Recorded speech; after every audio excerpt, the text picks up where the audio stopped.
Hi, let your mind unwind. If these stories help you relax, like and subscribe. Tell me what time it is there. Story 1. In the quiet town of Ravenhill, there was a house nobody wanted.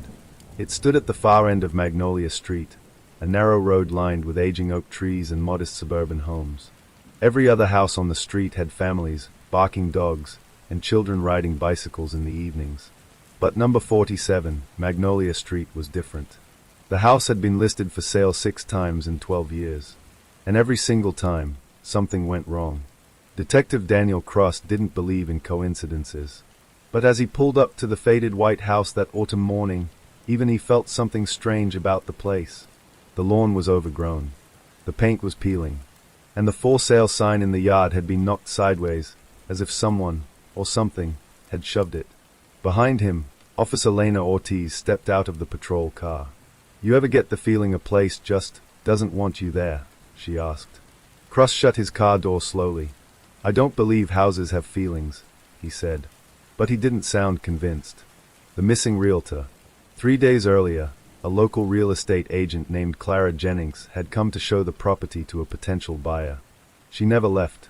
At first, her disappearance seemed like a routine missing persons case. But when investigators searched the house, they found something disturbing. Clara's car was still in the driveway. Her purse was on the kitchen counter, and her phone was on the floor of the living room, screen cracked, as if it had been dropped during a struggle. But there were no signs of forced entry. No blood, no witnesses, and no Clara. It was as if she had simply vanished inside the house. The first walk through. Cross stepped through the front door. The smell hit him immediately. Dust, old wood, and something faintly metallic lingering in the air. Ortiz flipped on her flashlight even though daylight filtered through the windows. "Power's been cut for months," she said. The beam of her light moved slowly across the living room. Empty furniture outlines stained the carpet. Cobwebs stretched across the ceiling corners, and the walls were covered with faint rectangular marks where pictures had once hung. "Place feels frozen," Ortiz murmured. Cross crouched near the cracked phone on the floor. "Crime scene already processed?" he asked. "Yesterday," Ortiz said, but forensics didn't find much. He studied the floorboards carefully. Then he noticed something strange. The dust on the floor had been disturbed.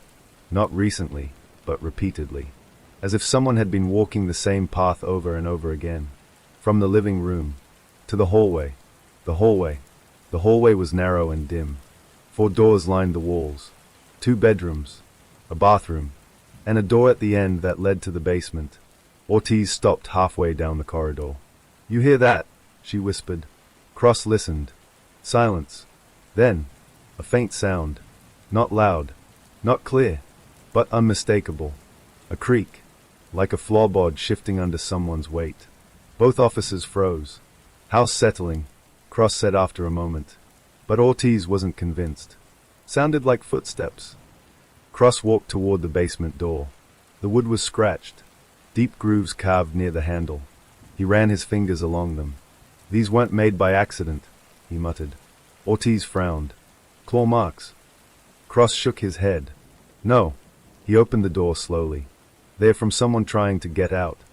The basement smelled worse than the rest of the house. Cold, damp, and heavy with the scent of rust. Ortiz shined her flashlight across the room. Concrete walls, an old furnace, and a single bare light bulb hanging from the ceiling. But what caught Cross's attention was the chair in the center of the room. A simple wooden chair, bolted to the floor. Ortiz whispered, "What the hell?" Cross approached slowly. There were scratches on the arms of the chair. Long ones, desperate ones, as if someone had been restrained there, and fought to get free. Ortiz looked around the room. Why wasn't this mentioned in the report? Cross crouched beside the chair. Because the previous owners said it was already here when they bought the house. Ortiz stared at him. "Seriously?" He nodded. "The house has had 7 owners since 1998. And none of them removed this." Cross stood. "They tried." Ortiz blinked. "Tried?" "According to property records," Cross said, 3 contractors refused to work in the basement. 2 quit mid-job, and 1 disappeared. Ortiz swallowed. "You're joking." Cross didn't smile. The history. Later that afternoon, Cross sat in the Ravenhill Police Department archives. Stacks of dusty files surrounded him. He flipped through the property records for 47 Magnolia Street. The house had been built in 1974, for a man named Harold Vance. At first, everything looked normal. Harold was a quiet accountant. No criminal history. No complaints from neighbors. But in 1981, something happened. One evening, police were called to the house after neighbors reported screaming. When officers arrived, they found the front door open. Inside the basement, they discovered something horrifying. 3 people tied to the chair. Alive, but barely. Cross leaned back slowly. The victims were strangers. Kidnapped, held captive, and tortured for weeks. Harold Vance had vanished. Never caught, never found. The pattern. But that wasn't the end. Cross flipped to the next section of files. Over the next 40 years, every few years someone disappeared near Magnolia Street. A jogger, a delivery driver, a college student. None of the cases were ever connected. Until now. Cross stared at the timeline. Then his stomach dropped. The disappearances had happened every 6 to 7 years. Like clockwork. And the last one before Clara Jennings had been exactly 6 years ago. Ortiz entered the room. "You're not going to like this," she said. Cross looked up. "What?" She placed a forensic report on the desk. They re-examined Clara's phone. "And?" Ortiz hesitated. They recovered a voice recording. Cross pressed play. The audio crackled. Clara's voice filled the room. Breathing hard. Terrified. Then she whispered, "Someone's in the house." A loud creak echoed in the background. Footsteps. Slow. Descending stairs. Then a man's voice. Calm. Low. And very close. "You shouldn't have come here." The recording ended with Clara screaming. Cross stared at the file, then whispered something that made Ortiz's blood run cold. "That voice." She looked up. "What about it?" Cross swallowed. "It matches the description of Harold Vance." Ortiz blinked. "That's impossible." Cross slowly closed the file. Harold Vance would be over 80 years old. A long silence filled the archive room. Finally Ortiz whispered, "So how is he still taking people?" Cross looked toward the dark hallway outside the archive room. "I don't know. But I have a feeling." He paused. "We're about to find out." Detective Daniel Cross returned to 47 Magnolia Street just before sunset. The sky above Ravenhill had turned a deep gray, and a cold wind rattled the branches of the old oak trees lining the street. The abandoned house sat exactly as it had the day before, silent, empty, and watching. At least, that's how it felt. Officer Lena Ortiz stepped out of the patrol car beside him. "You ever get the feeling we missed something?" she asked. Cross looked at the house. Every second. They walked toward the front door. This time, they weren't alone. Behind them, 2 members of the forensics team carried equipment cases. Ground scanners, thermal cameras, air sensors, everything needed to inspect the basement again. Because of one strange detail. When the crime scene team processed the house the first time, they reported something impossible. The basement floor had been warm. The second inspection, the house felt colder than before. The hallway creaked as they walked toward the basement door. Ortiz shined her flashlight down the corridor. "Still hate this place," she muttered. Cross grabbed the basement handle and pulled. The door groaned open. The smell hit them immediately again. Rust, moist concrete, and something faintly organic. They descended the wooden stairs carefully. The wooden chair was still bolted to the center of the floor. Silent. Waiting. One of the forensic technicians, Mark Feldman, knelt beside it. "Here's the weird part," he said. He placed a thermal scanner against the concrete floor. The screen lit up. Bright orange. Ortiz frowned. "That means heat, right?" Mark nodded slowly. "The floor underneath the chair is almost 10 degrees warmer than the rest of the basement." Cross looked down. "How?" Mark stood. "That's what we're about to find out." The hollow sound. Mark tapped the concrete with a metal rod. The sound echoed through the basement. Clack. Solid. He moved a few inches away. Tapped again. Clack. Still solid. Then he tapped the concrete directly under the chair. The sound changed. Thunk. Ortiz blinked. That sounded hollow. Mark nodded. Exactly. Cross crouched and ran his hand along the concrete. Then he noticed something strange. A thin crack in the floor, barely visible, running underneath the chair legs. Get the jackhammer, Cross said quietly. Ortiz raised an eyebrow. You sure? Cross didn't hesitate. Very. Breaking the floor. 20 minutes later, the concrete was breaking apart. Chunks scattered across the basement. Dust filled the air, and beneath the floor, they found wood. Ortiz stared. There's a wooden hatch under the concrete. Mark brushed the debris away. Not just a hatch. A door. Old. Heavy. Reinforced with steel.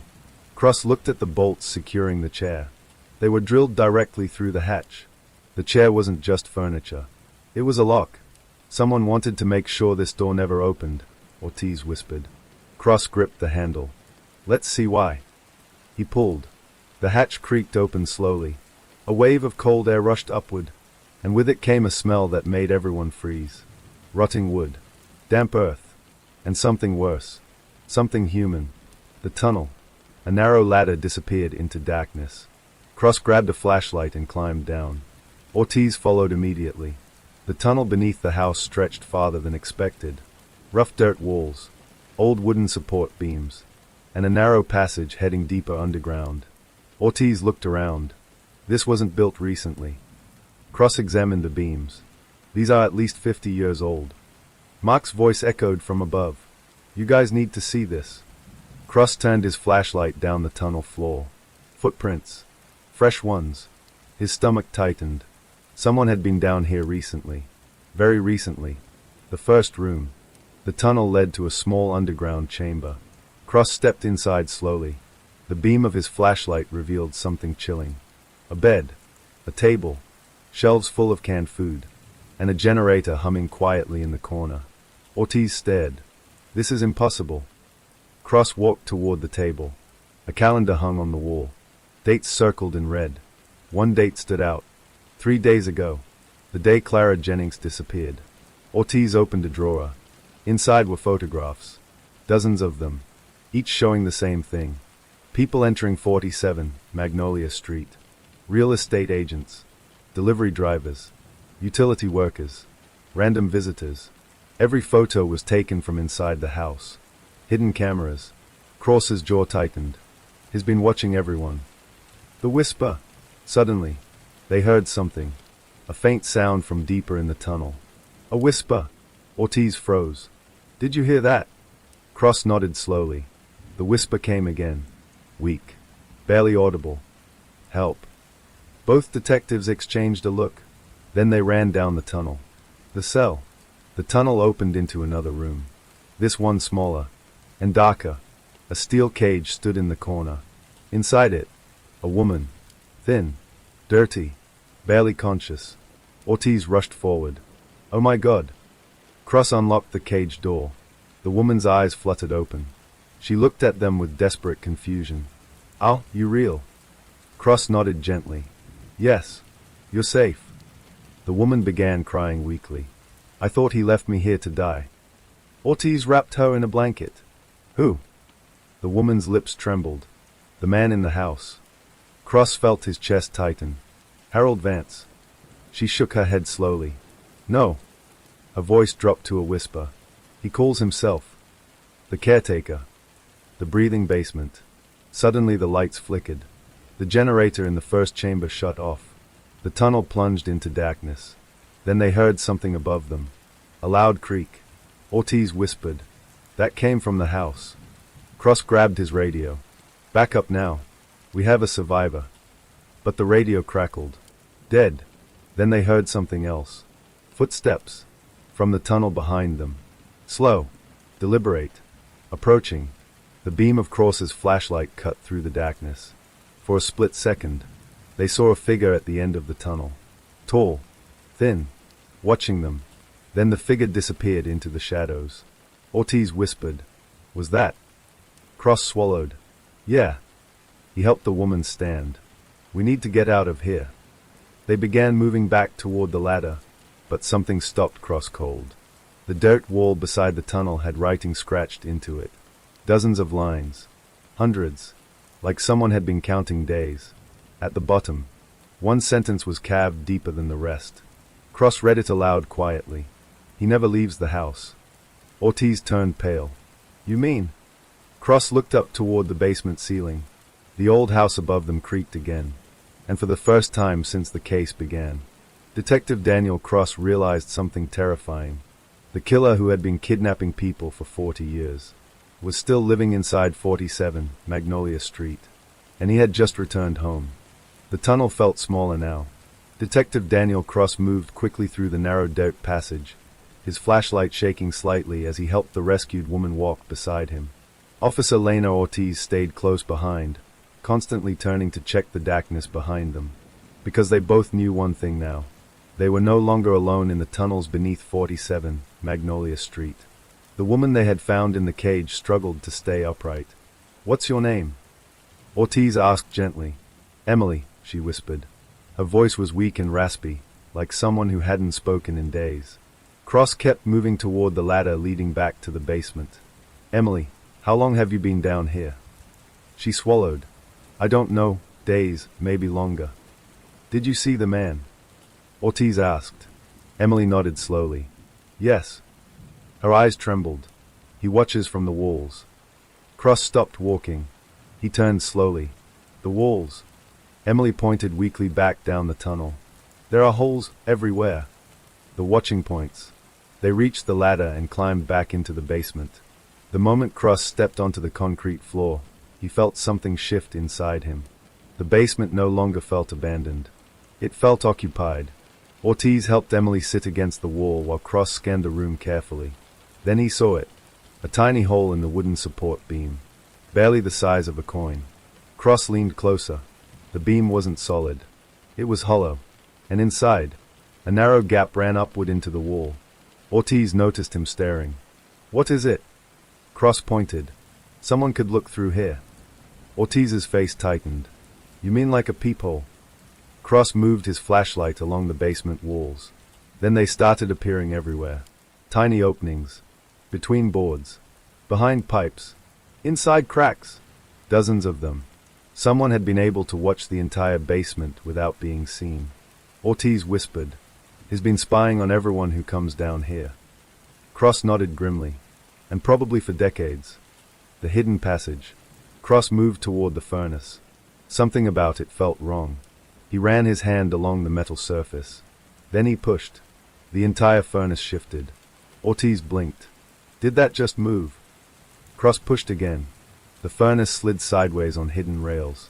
Behind it, another opening appeared in the wall. A narrow passage. Pitch black. Ortiz stared.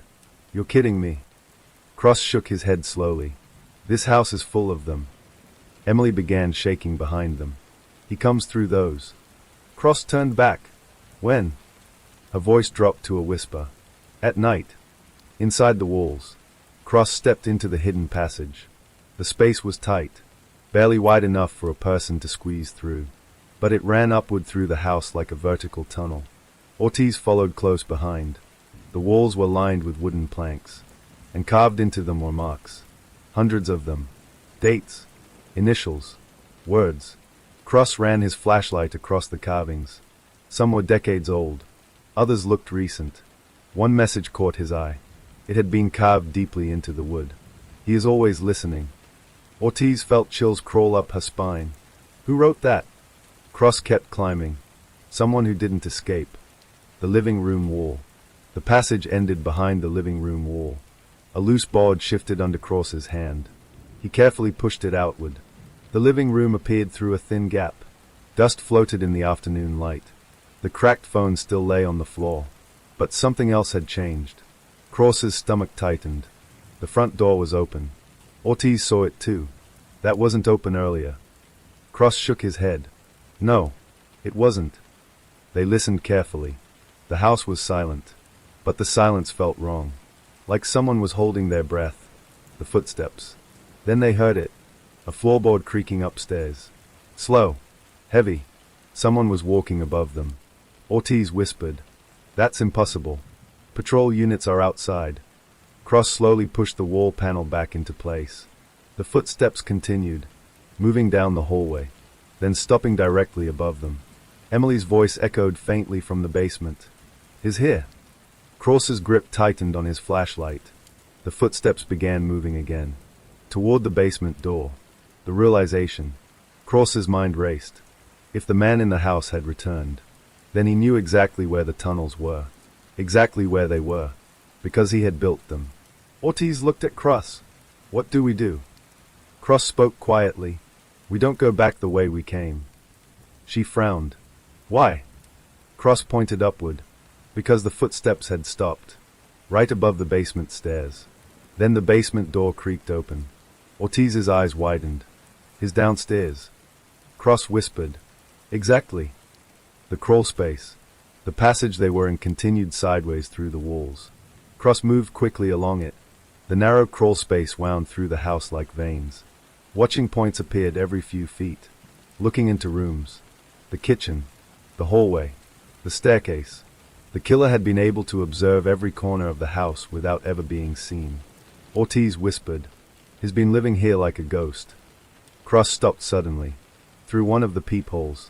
They saw him. The caretaker. The man in the basement looked nothing like they expected. He wasn't 80 years old. He wasn't weak. He stood tall beside the chair bolted to the floor. Thin. Pale. Wearing old work clothes. His gray hair hung loosely around his face. And in his hand, he held Clara Jennings' phone. Ortiz felt her heart slam. "That's him." The man slowly turned his head, almost as if he could sense them watching. His eyes scanned the basement walls. Then he smiled faintly. Cross's blood went cold. "He knows we're here." The voice. The man spoke calmly into the darkness. His voice echoed through the basement. "You found the tunnels." Ortiz held her breath. The man continued. "Most people never do." Cross stayed silent. But the man stepped closer to the wall, right toward the peephole where they were hiding. "You're clever," he said softly. "But this house," he placed his hand against the wall, "belongs to me." Ortiz felt terror crawl through her chest. Cross whispered, "We need to get Emily out." But the man spoke again. "You already saved one." His smile widened slightly. "But there are more." Cross froze. "More." The second voice. From somewhere deep beneath the house. Another sound echoed. A weak cry. A second voice. Someone else trapped underground. Ortiz turned to Cross. "He's got another victim." Cross's jaw tightened. They couldn't leave. But they couldn't fight him inside the house either. Because he knew every passage. Every wall. Every hiding place. The caretaker turned toward the basement ladder. Then he said something that made Cross's blood run cold. "I'll give you 10 minutes. Ortiz blinked. "For what?" The man looked directly at the wall again, like he could see them through it. "To find the others." His smile faded. "Before the house buries them forever." Then he blew out the basement light. Darkness swallowed the room. And somewhere in the walls of 47 Magnolia Street, something heavy shifted. Darkness swallowed the basement. The moment the light went out, the house above 47 Magnolia Street seemed to change. The silence wasn't empty anymore. It was alive. Detective Daniel Cross pressed his eye against the small peephole in the wall again. But the basement below had disappeared into pitch black. Somewhere down there, the man calling himself the caretaker was moving. And he had just given them 10 minutes. Officer Lena Ortiz whispered behind him. "What do we do?" Cross pulled back slowly. "We find the other victims." Ortiz looked down the narrow crawl space. "And if he finds us first?" Cross didn't answer. Because he knew the truth. Inside this house, the killer knew every inch of the maze. They didn't. The crawl space map. Cross shined his flashlight along the wooden beams inside the wall. The crawl space stretched both directions. One path led back toward the basement ladder. The other slanted downward. Deeper underground. Ortiz noticed something scratched into the wood beside the path. Arrows. Small. Hand-carved. Emily's voice echoed faintly from the basement behind them. "He took people down there." Cross studied the arrows again. "Who carved these?" Emily swallowed. "Some of us." Ortiz frowned. "Some." Emily nodded weakly.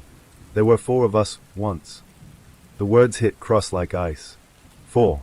They had only found one alive so far. The sloping tunnel. The downward passage felt colder. Dirt replaced wooden beams. The air grew damp, and the smell of mold thickened.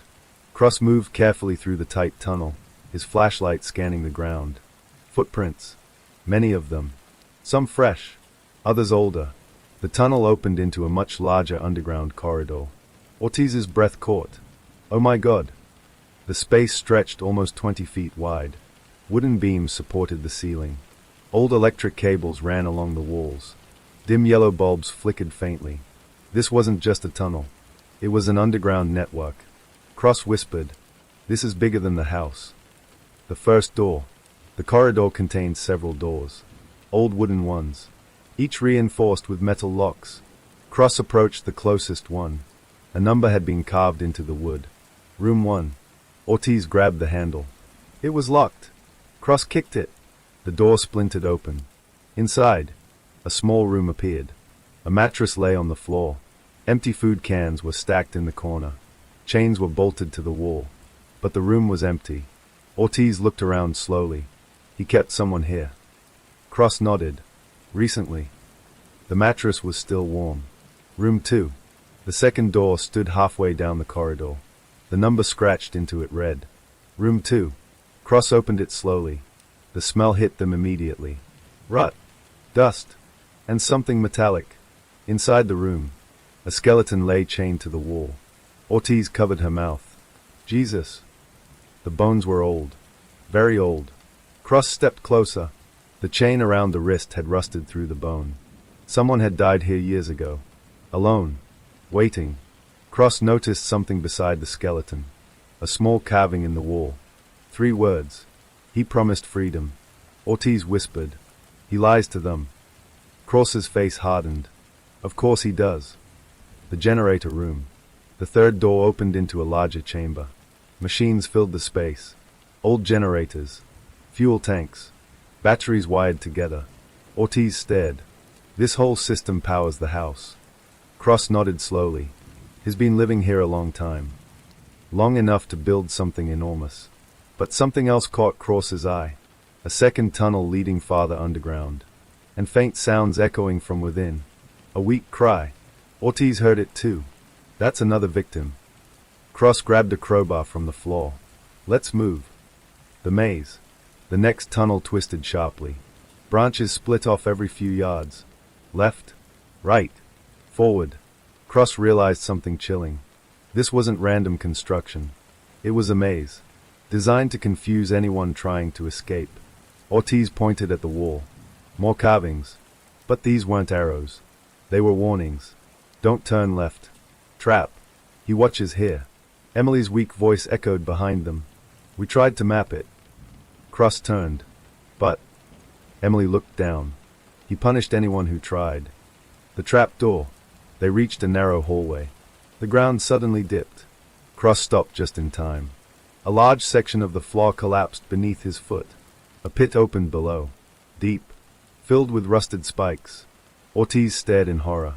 He built traps. Cross stepped back carefully. Not just cages. Emily whispered behind them. He likes the chase. Room 3. The next door was metal. Heavier than the others. The number scratched into it read. Room 3. Cross forced it open slowly.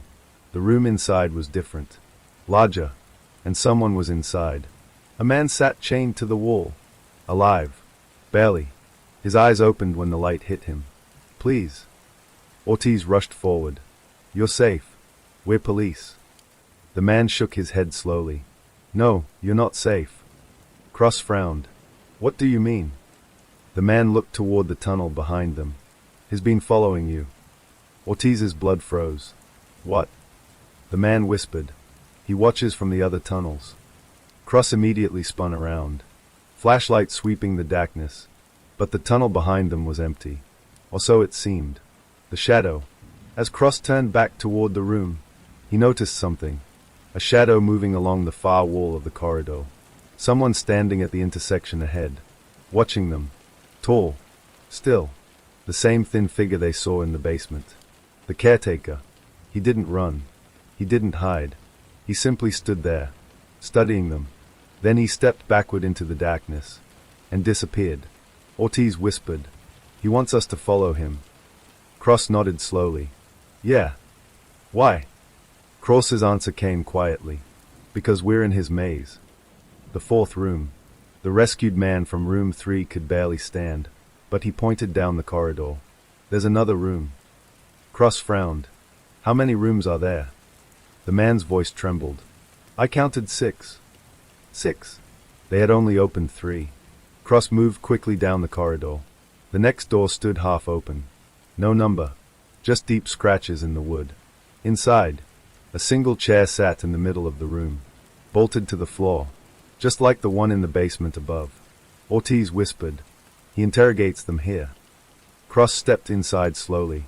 On the wall behind the chair, photos were pinned in a giant grid. Missing persons. Dozens. Faces from different decades. Different cities. Different states. This killer had been operating for years. Maybe decades. But one photo sat in the center. New. Clara Jennings. Ortiz's stomach dropped. She was his latest target. Cross studied the wall. Then he saw something terrifying. Many of the photos had red lines drawn through them. Cross counted. 27. 27 victims. But 3 photos had no marks. Emily, the man they just rescued, and Clara, 3 survivors. If they could find her. The message. At the bottom of the photo wall. A final message had been written in black paint. Cross read it aloud. "Every house needs a caretaker." Ortiz whispered, "He thinks he's protecting something." Cross nodded slowly. "The house." Emily's voice trembled behind them. "No." Cross turned. "What?" Emily stared at the dark tunnel behind them. Her eyes filled with terror. "The house isn't what he protects." Ortiz frowned. "Then what does he protect?" Emily's voice cracked. "The rooms beneath it." Suddenly, a loud metal door slammed somewhere deep in the maze. The ground beneath their feet vibrated slightly. Cross realized something horrible. His locking sections. Ortiz's eyes widened. "You mean?" Cross grabbed his flashlight tighter. "He's trapping us down here." Then the lights in the corridor flickered, one by one, until the entire underground maze fell into darkness. And somewhere far below 47 Magnolia Street, the caretaker began to laugh. The darkness underground felt different now. Not just quiet, controlled. Detective Daniel Cross held his flashlight tightly as its thin beam cut through the black tunnel ahead. Around him, the underground maze beneath 47 Magnolia Street had fallen silent again. Too silent. Officer Lena Ortiz stood close behind him, helping the rescued victims stay on their feet. Emily leaned weakly against the wall. The man they had pulled from room 3, whose name they had learned was Thomas Hale, could barely walk. 4 people trapped in a killer's underground maze. And somewhere in the darkness, the caretaker was watching. The lights go out. The flickering bulbs in the corridor finally died one by one. First a soft pop. Then darkness swallowed everything except Cross's flashlight. Ortiz whispered. "He shut the power off." Cross nodded. "He controls the generators." Thomas looked down the hallway nervously. "That's how he hunts." Cross frowned. "What do you mean?" Thomas swallowed hard. "He turns the maze dark, then listens." Emily nodded weakly. "He knows every step you take." Ortiz felt the weight of those words settle into the tunnel. Every step echoed now. Every breath. Every movement. If the caretaker was listening, he already knew where they were. The caretaker's rules. Cross guided the group slowly through the corridor. They passed the numbered doors again. Room 1. Room 2. Room 3. Room 4. Each one now looked like a prison cell buried beneath the earth. Thomas whispered quietly. "He calls this place the maze." Cross turned slightly. "Did he tell you why?" Thomas shook his head. "He likes watching people try to escape." Emily added softly. "He says the house chooses who survives." Ortiz's jaw tightened. "He's insane." Cross looked at the twisting tunnels ahead. "No." He shook his head slowly. "He's organized." That made him far more dangerous. The keeper appears. A faint sound echoed through the tunnel. Footsteps. Slow. Deliberate. Cross turned his flashlight toward the intersection ahead. For a moment, nothing. Then the beam caught something moving. A tall figure stepping into the light. The caretaker. He stood calmly at the far end of the corridor. Thin, pale, almost ghost-like under the weak flashlight beam. His gray hair hung loosely around his face. And he was smiling again. Ortiz raised her gun. Police! Don't move. The man tilted his head slightly. Almost curious. You made it farther than most. His voice echoed strangely through the tunnels. Calm. Soft. Like someone discussing the weather. Cross stepped forward carefully. You're under arrest. The caretaker chuckled. No. He shook his head. You're still inside my house. Then he stepped backward into a side tunnel and disappeared again. The chase. Cross cursed under his breath. He's drawing us deeper. Ortiz nodded. Should we follow? Cross hesitated, because the caretaker wanted them to chase him. But they still hadn't found Clara Jennings. And somewhere deeper underground, there were still more rooms. Emily suddenly grabbed Cross's arm weakly. There's one more place. Cross looked down at her. What place? A voice trembled. The final room. Thomas's face turned pale. Don't go there. Ortiz frowned. Why? Thomas whispered. That's where he finishes the game. The old blueprint. They reached the generator room again. Cross scanned the walls with his flashlight. Something new caught his eye. A large sheet of paper pinned to a wooden board. A blueprint. Cross stepped closer. His stomach tightened immediately. It was a map of the underground maze. Ortiz leaned over his shoulder. This whole system, he planned it. The blueprint showed the tunnels branching like veins beneath the house. Rooms. Traps. Escape routes. Hidden passages. And one large chamber at the very bottom. Labeled only with 2 words. The Heart. Thomas stared at the map. That's the final room. Emily whispered. That's where Clara is. The deeper descent. The tunnel leading to the Heart sloped downward sharply. The air grew colder. Damp. The walls changed from dirt to rough concrete. This section felt newer. Stronger. More carefully built. Ortiz whispered. He built this later. Cross nodded. Probably expanded the maze. A faint humming sound echoed ahead. Machines. And something else. A woman's voice. Weak. Calling for help. Emily gasped. That's Clara. The final trap. The tunnel suddenly opened into a massive underground chamber. The room was easily 30 feet wide. Metal cages lined the walls. Old tools hung from hooks. Generators hummed in the corners. And in the center of the room, a steel platform stood beneath a bright overhead light. Clara Jennings was strapped to a chair on top of it. Alive. Barely conscious. Ortiz rushed forward.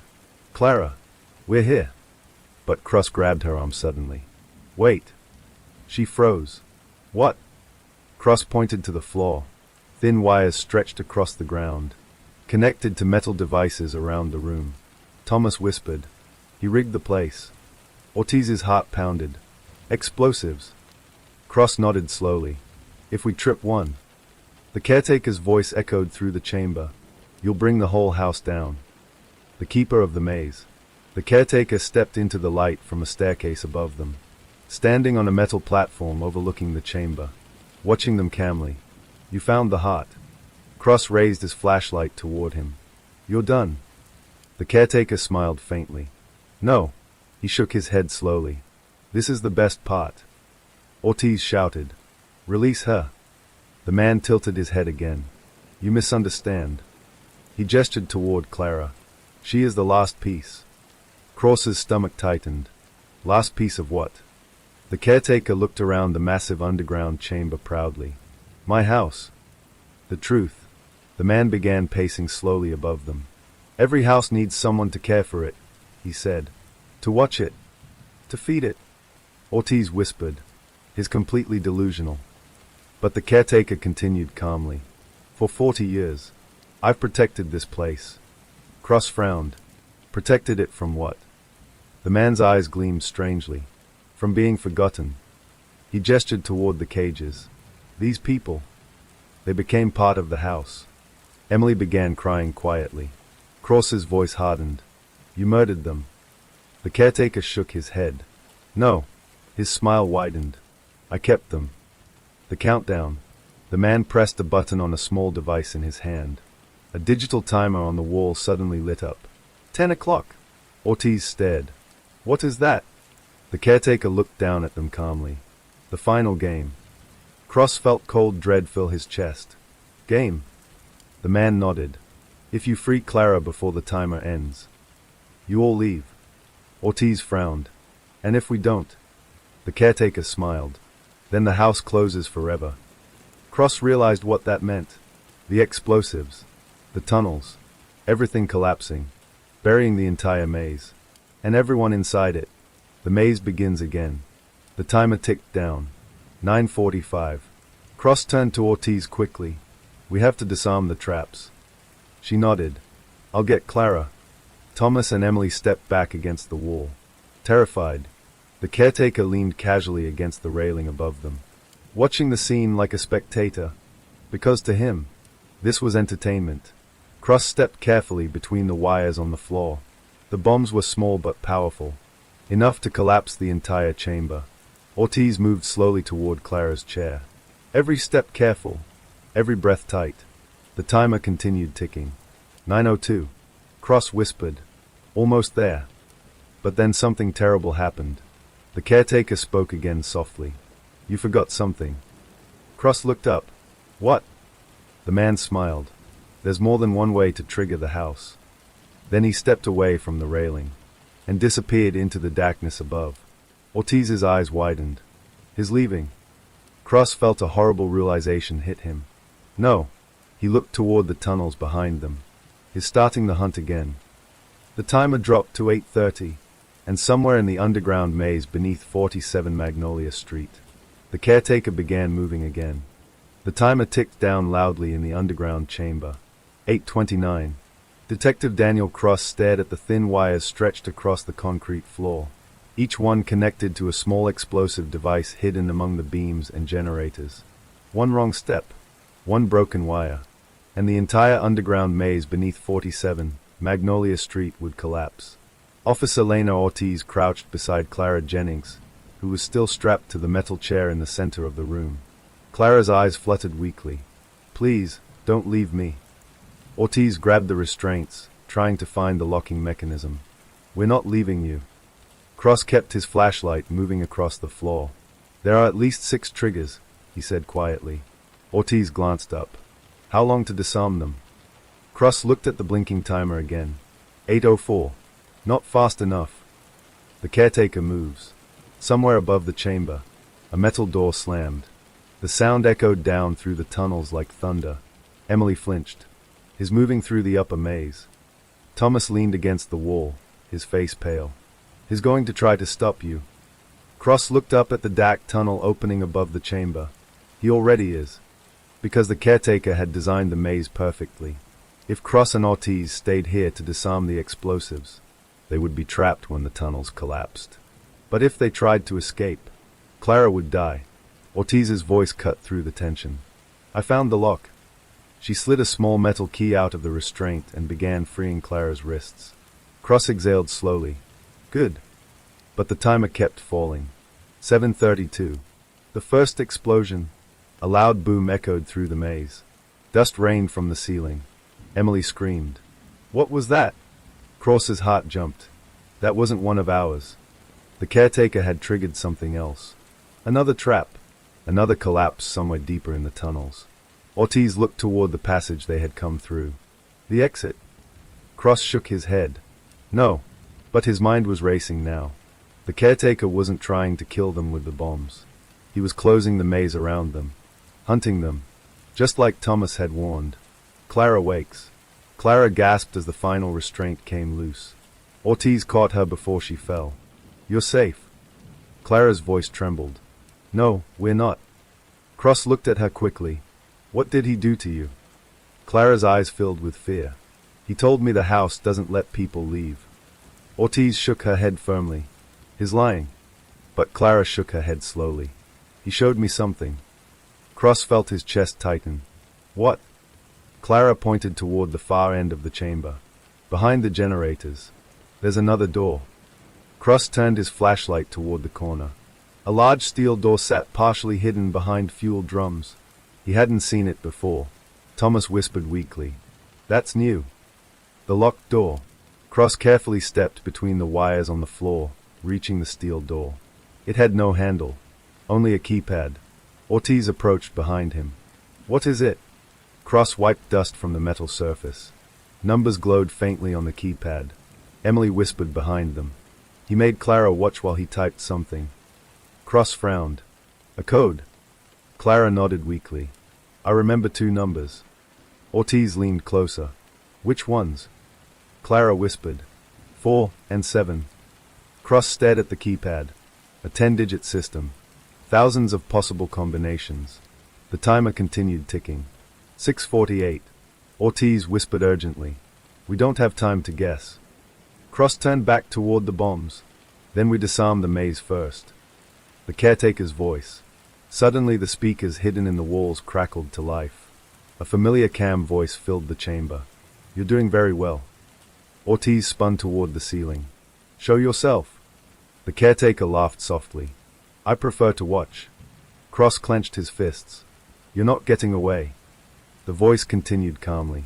You misunderstand something, detective. What? I'm not trying to escape. The lights above the chamber flickered back on briefly, just long enough for them to see something terrifying. A camera mounted above the room. Watching them, the caretaker had been observing everything. The hunt begins. The speaker crackled again. 5 minutes. Cross looked up sharply. The timer says 6. Yes, the caretaker replied. But you still have to escape the maze. Ortiz felt cold fear creep through her chest. He's waiting outside the chamber. The caretaker continued calmly. The house is waking up. At that moment, metal doors slammed shut somewhere in the tunnels. Heavy mechanisms grinding. Sections of the maze locking. Emily gasped. He's sealing the exits. Cross grabbed his flashlight. We're moving. The narrow escape. Cross carefully cut the wire of the first explosive device. Nothing happened. He exhaled. 1 down. Ortiz helped Clara stand while Cross disarmed the second. The timer dropped. 5:42. Another explosion echoed in the distance. The ground trembled slightly. Dust fell from the ceiling beams. Thomas whispered nervously. His collapsing parts of the maze. Cross cut another wire. 3 down. Ortiz pointed toward the steel door. What about that? Cross looked back at the keypad again. 4. 7. Somewhere in the code. Then something clicked in his mind. He turned toward Clara. Did he say anything while typing? Clara closed her eyes, thinking. Yes. What? He said, the house was built in 1947. Cross turned back to the keypad immediately. He typed the numbers. 1 to 9, 4 to 7. The keypad beeped. Then the steel door clicked open. The hidden exit. The door slowly swung inward. A narrow concrete stairwell appeared behind it, leading upward. Fresh air drifted down faintly. Ortiz stared in shock. An exit. Thomas shook his head weakly. No, Emily whispered. That's how he moves between houses. Cross frowned. Houses. Clara looked at him fearfully. He told me the maze doesn't end here. The timer dropped again. 4:51. Cross looked between the bombs and the stairwell. If they left now, the explosives would still destroy the chamber. But if they stayed, the caretaker could trap them forever. Ortiz whispered. What do we do? Cross made the call. We run. The final chase. They moved up the narrow staircase quickly. Clara leaning on Ortiz. Thomas and Emily behind them. Cross bringing up the rear. The staircase twisted upward through concrete walls, then opened into a small underground corridor. But someone was waiting there. The caretaker, standing calmly at the top of the stairs, blocking the path. His thin smile returned. You found the back door. Ortiz raised her weapon. Move. The man tilted his head slightly. You're leaving too soon. Cross stepped forward slowly. It's over. The caretaker looked past him toward the stairwell below. The house disagrees. The timer echoed faintly behind them. 3:58. The caretaker stepped backward slowly into the darkness of the corridor, then vanished again. But this time, he had left the door ahead open. Cross felt dread fill his chest. That's another trap. Ortiz nodded. Probably. The timer continued counting down. 3:40. Cross looked at the survivors behind him, then at the dark corridor ahead. Stay close. Because now the truth was clear. They weren't escaping the maze. The caretaker was guiding them through it, and the house beneath 47 Magnolia Street was still hunting. The corridor beyond the hidden stairwell felt different from the maze below. Detective Daniel Cross immediately noticed the change. The tunnels beneath 47 Magnolia Street had been rough and improvised, wooden beams, dirt walls, exposed cables. But this passage, this was older. Concrete walls stretched in both directions. Old iron pipes ran along the ceiling, and the air smelled stale, like it hadn't been disturbed in years. Officer Lena Ortiz helped Clara Jennings walk beside her while Emily and Thomas Hale struggled behind them. The timer still echoed faintly from the chamber below. 3:11. Cross knew one thing for certain now. The caretaker had let them come this way, which meant the danger wasn't over. It had only changed. The old tunnel. The corridor sloped upward slightly. Dust covered the floor in thick layers. But something disturbed it recently. Footprints. Fresh ones. Cross stopped and crouched. Ortiz looked down. Him. Cross nodded. He came through here not long ago. Emily whispered behind them. He moves through places nobody else knows about. Thomas looked around nervously. How far do these tunnels go? Cross stood slowly. That's what I'm starting to wonder. Because the walls here looked far older than the house above. And that meant something disturbing. The maze wasn't built first. The tunnels already existed. The forgotten door. After another 30 yards, the corridor ended at a large rusted door. Unlike the steel doors in the maze, this one looked ancient. Iron hinges. Heavy bolts. Ortiz ran her hand across the metal surface. There's writing here. Cross brushed the dust away with his sleeve. Faded letters appeared in the beam of his flashlight. Maintenance access, 1947. Clara whispered weakly. That's the year he mentioned. Cross felt a chill crawl through his chest. This tunnel wasn't built by him. Ortiz frowned. Then who did? Cross slowly opened the rusted door. Let's find out. The underground facility. The door groaned open. The room beyond was enormous. Much larger than anything they had seen in the maze. Old machinery lined the walls. Massive ventilation fans hung from the ceiling. Rust-covered metal tables stood in rows.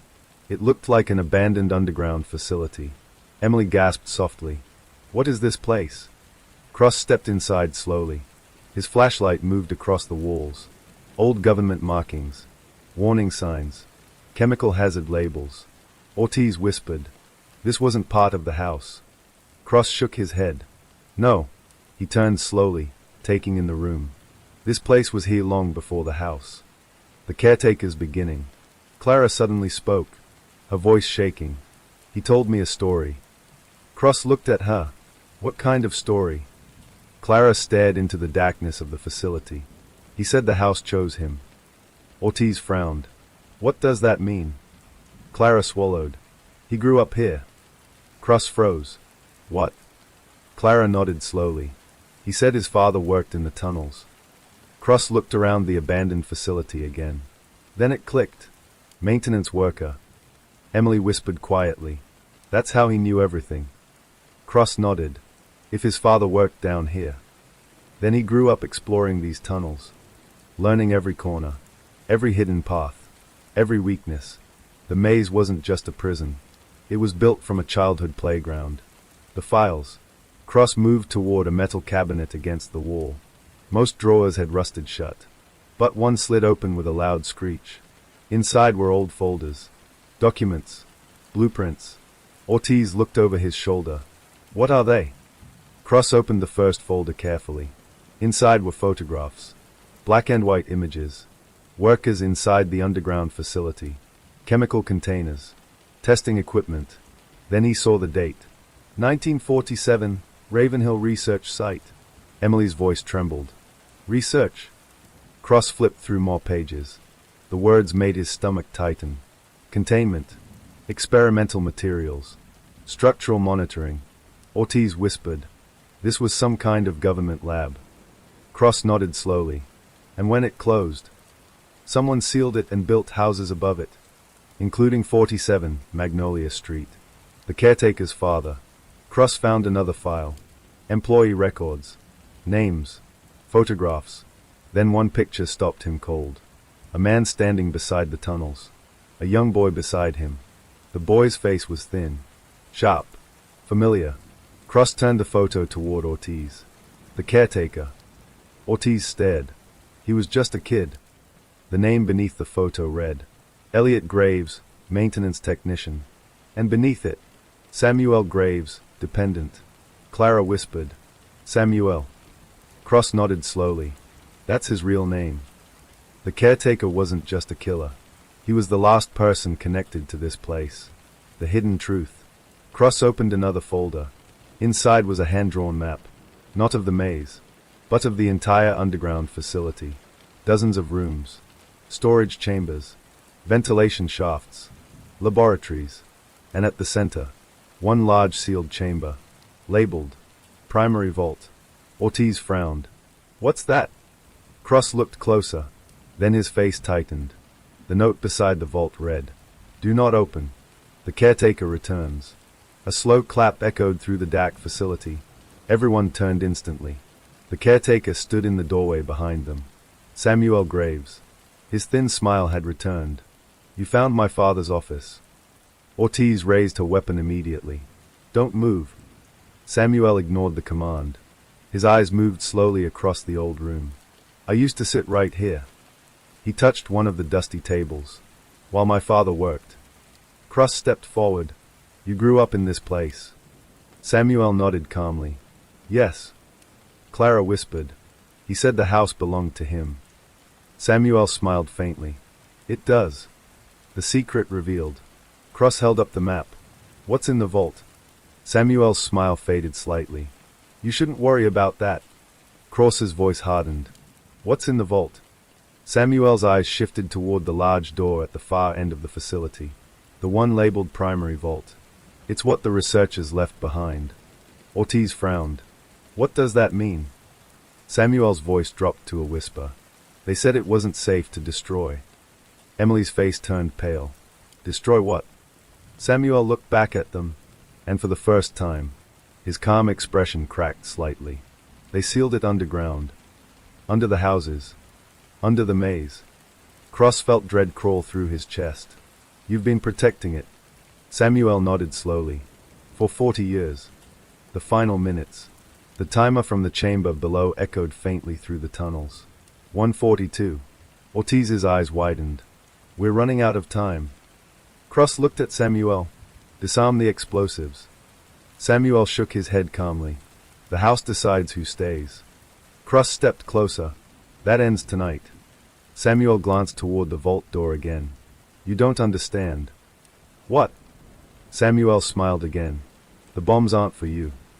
The ground beneath their feet suddenly trembled. Dust fell from the ceiling. Emily screamed. What's happening?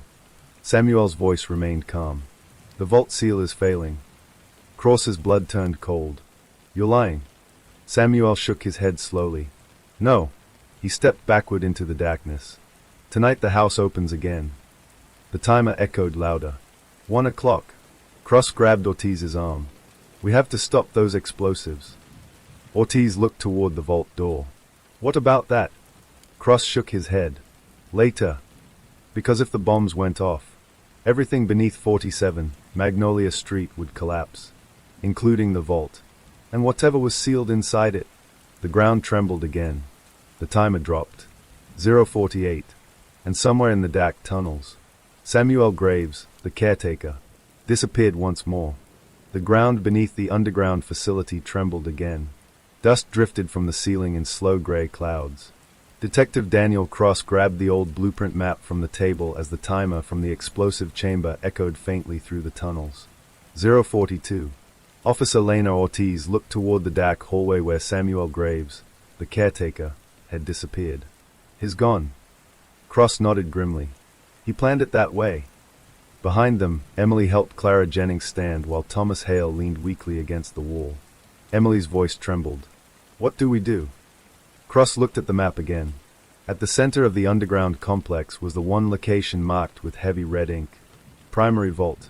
And suddenly everything Samuel had said made sense. The bombs weren't meant to kill us. Ortiz looked at him. Then what? Cross's voice lowered. They are meant to break the vault open. The sealed chamber. Another rumble shook the facility. The metal tables rattled loudly. Ortiz turned toward the massive reinforced door across the room. The one labeled Primary Vault. That thing looked strong enough to survive an earthquake. Cross stared at the blueprint again. Maybe. But not a controlled collapse. The timer dropped. 0:28. Emily whispered nervously. If the vault opens, what happens? Cross didn't answer immediately. Instead, he walked toward the massive steel door. The vault was enormous, easily 12 feet tall, reinforced with thick locking bars. And something else caught his eye. Warning signs bolted across the surface. Faded but still readable. Biohazard. Ortiz felt her stomach tighten. Oh no! What the researchers left behind. Cross opened another folder from the cabinet. Inside were yellowed research notes. Scientific diagrams. Containment procedures. Emily leaned closer. What does it say? Cross read slowly, his voice growing darker with every line. Experimental organism recovered from contaminated zone. Ortiz frowned. Organism. Cross kept reading. Subject displays abnormal cellular regeneration. Subject cannot be terminated using conventional methods. Clara whispered weakly. They couldn't kill it. Cross closed the folder slowly. That's why they sealed the vault. The caretaker's mission. Thomas suddenly spoke. He wasn't protecting the house. Everyone looked at him. Thomas's voice shook. He was protecting the vault.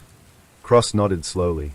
Samuel Graves had grown up exploring these tunnels with his father. He knew the facility. He knew the danger sealed beneath it.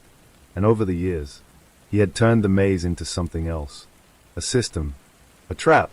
A way to control who entered the tunnels. Samuel wasn't just a killer. He was a gatekeeper. Ortiz whispered. All those people who disappeared. Cross finished the thought. They got too close to the vault. The final seconds. The timer echoed louder through the tunnels. 0:14.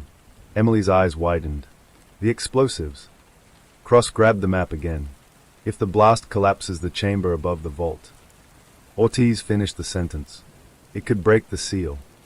Cross turned toward the vault door. Then we have to reinforce it. Ortiz stared at the giant steel structure. With what?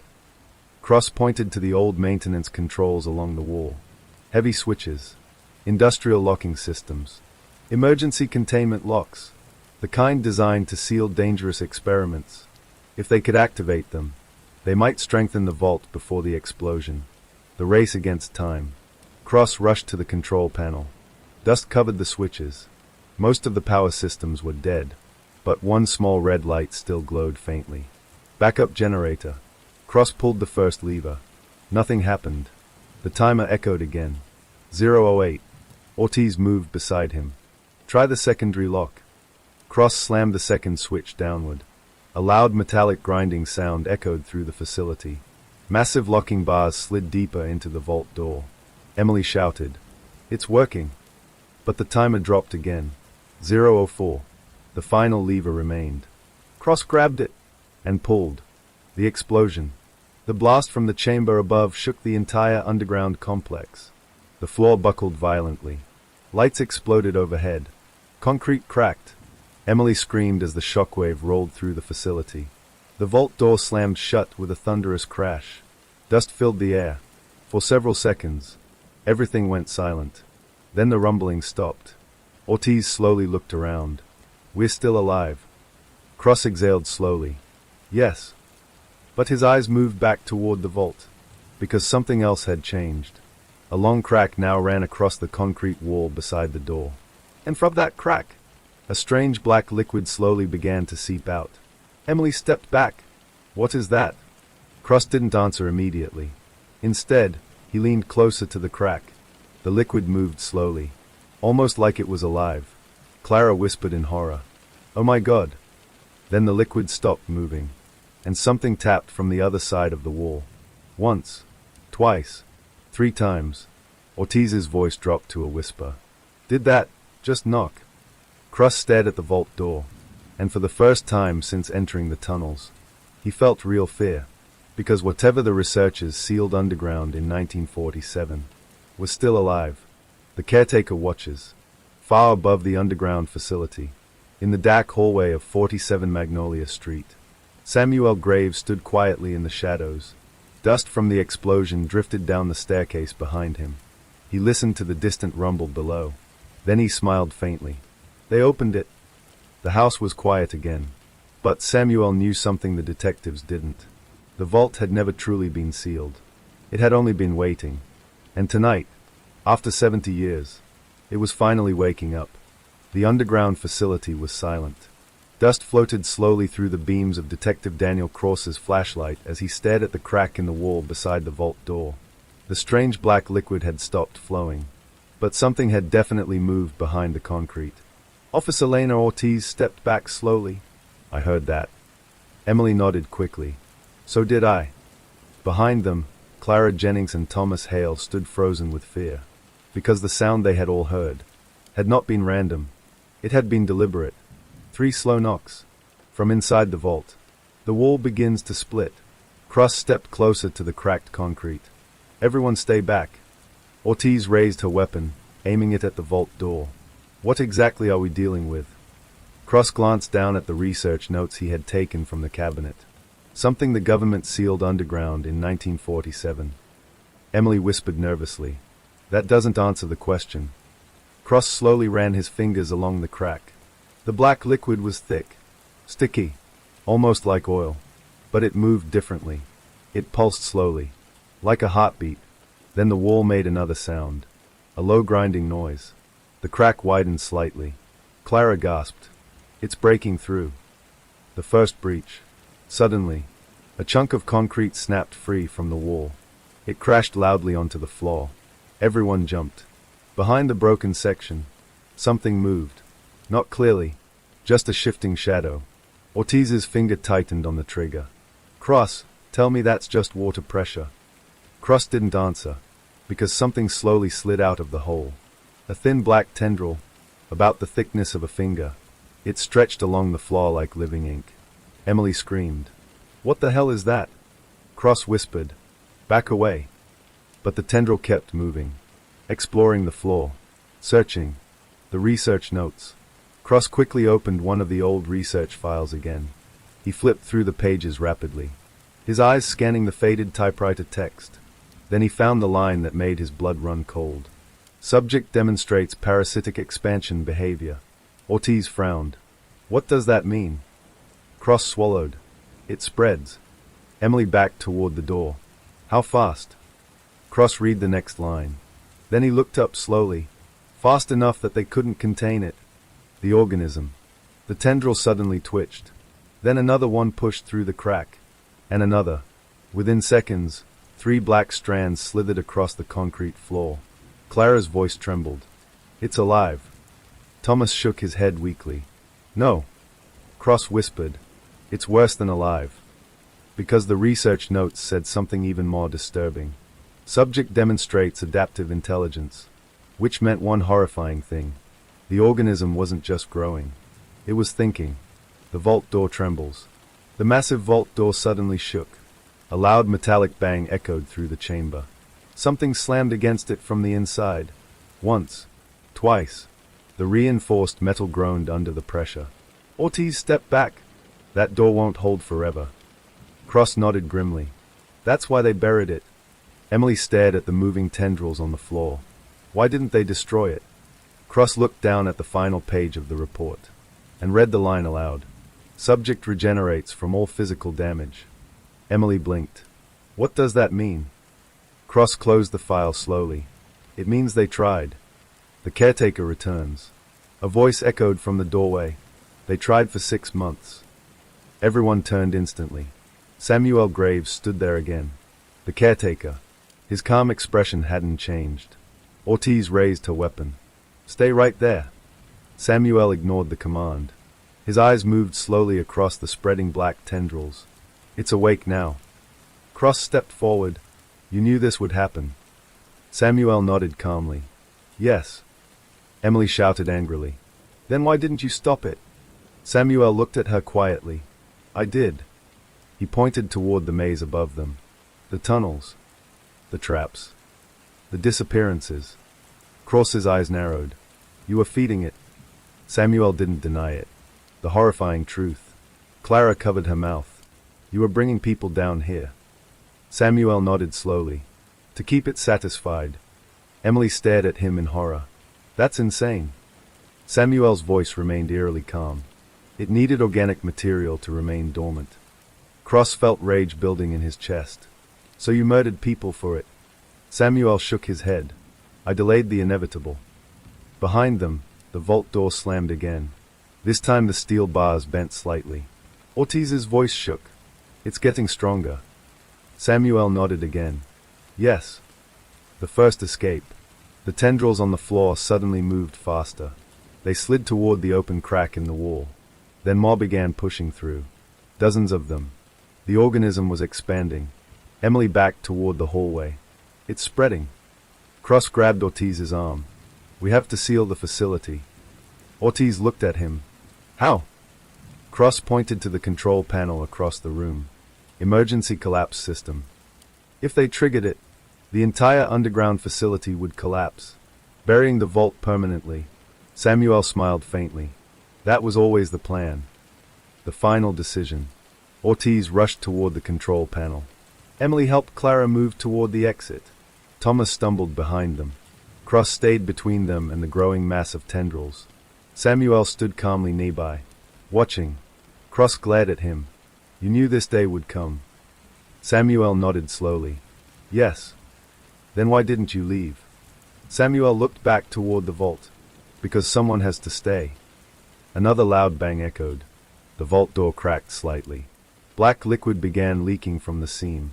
Samuel whispered, It's almost free. The countdown begins. Ortiz reached the control panel. There's a manual override.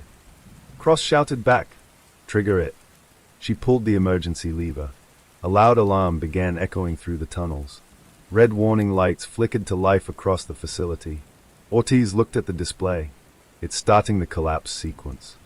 Emily shouted, How long? Ortiz read the timer. 3 minutes. Samuel closed his eyes slowly. Good. Cross looked at him. You're not coming with us. Samuel shook his head. No. Then he turned toward the vault. The steel door finally cracked open. And something massive moved behind it. Samuel whispered softly, I've kept you waiting long enough. Cross grabbed Ortiz. We're leaving. The group ran toward the tunnel exit. Behind them, the vault door finally burst open, and something enormous began pushing its way out. The thing in the vault. Cross glanced back once before entering the corridor, just long enough to see it.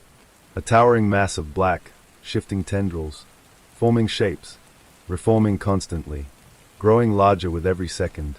The organism wasn't just spreading, it was awakening.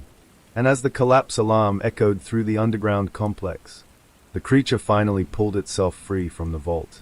Samuel Graves stood alone in front of it, calm, silent, waiting. The collapse alarm screamed through the underground facility. Red warning lights flashed along the cracked concrete walls. Detective Daniel Cross ran through the narrow corridor, his flashlight bouncing wildly as the ground trembled beneath his feet. Behind him, Officer Lena Ortiz supported Clara Jennings, while Emily and Thomas Hale struggled to keep up. Somewhere behind them, the vault had opened, and whatever had been trapped beneath 47 Magnolia Street for 70 years was now free. The collapsed timer. Ortiz looked back at the emergency panel display mounted on the wall as they ran past. The red numbers flashed clearly. 217. Emily gasped. That thing is coming after us. Cross didn't slow down. Keep moving. The tunnel shook again as another deep rumble echoed from the facility behind them. Concrete cracked. Metal pipes snapped loose overhead. And something else echoed through the darkness. A wet, dragging sound. Like thousands of tendrils pulling across the floor. Samuel's last stand.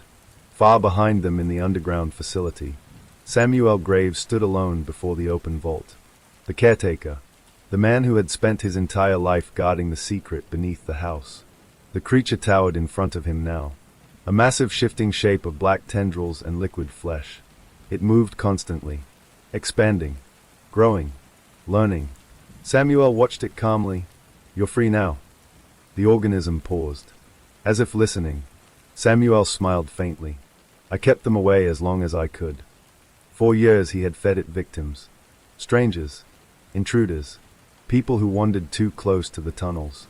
All to keep the organism dormant. All to delay the inevitable.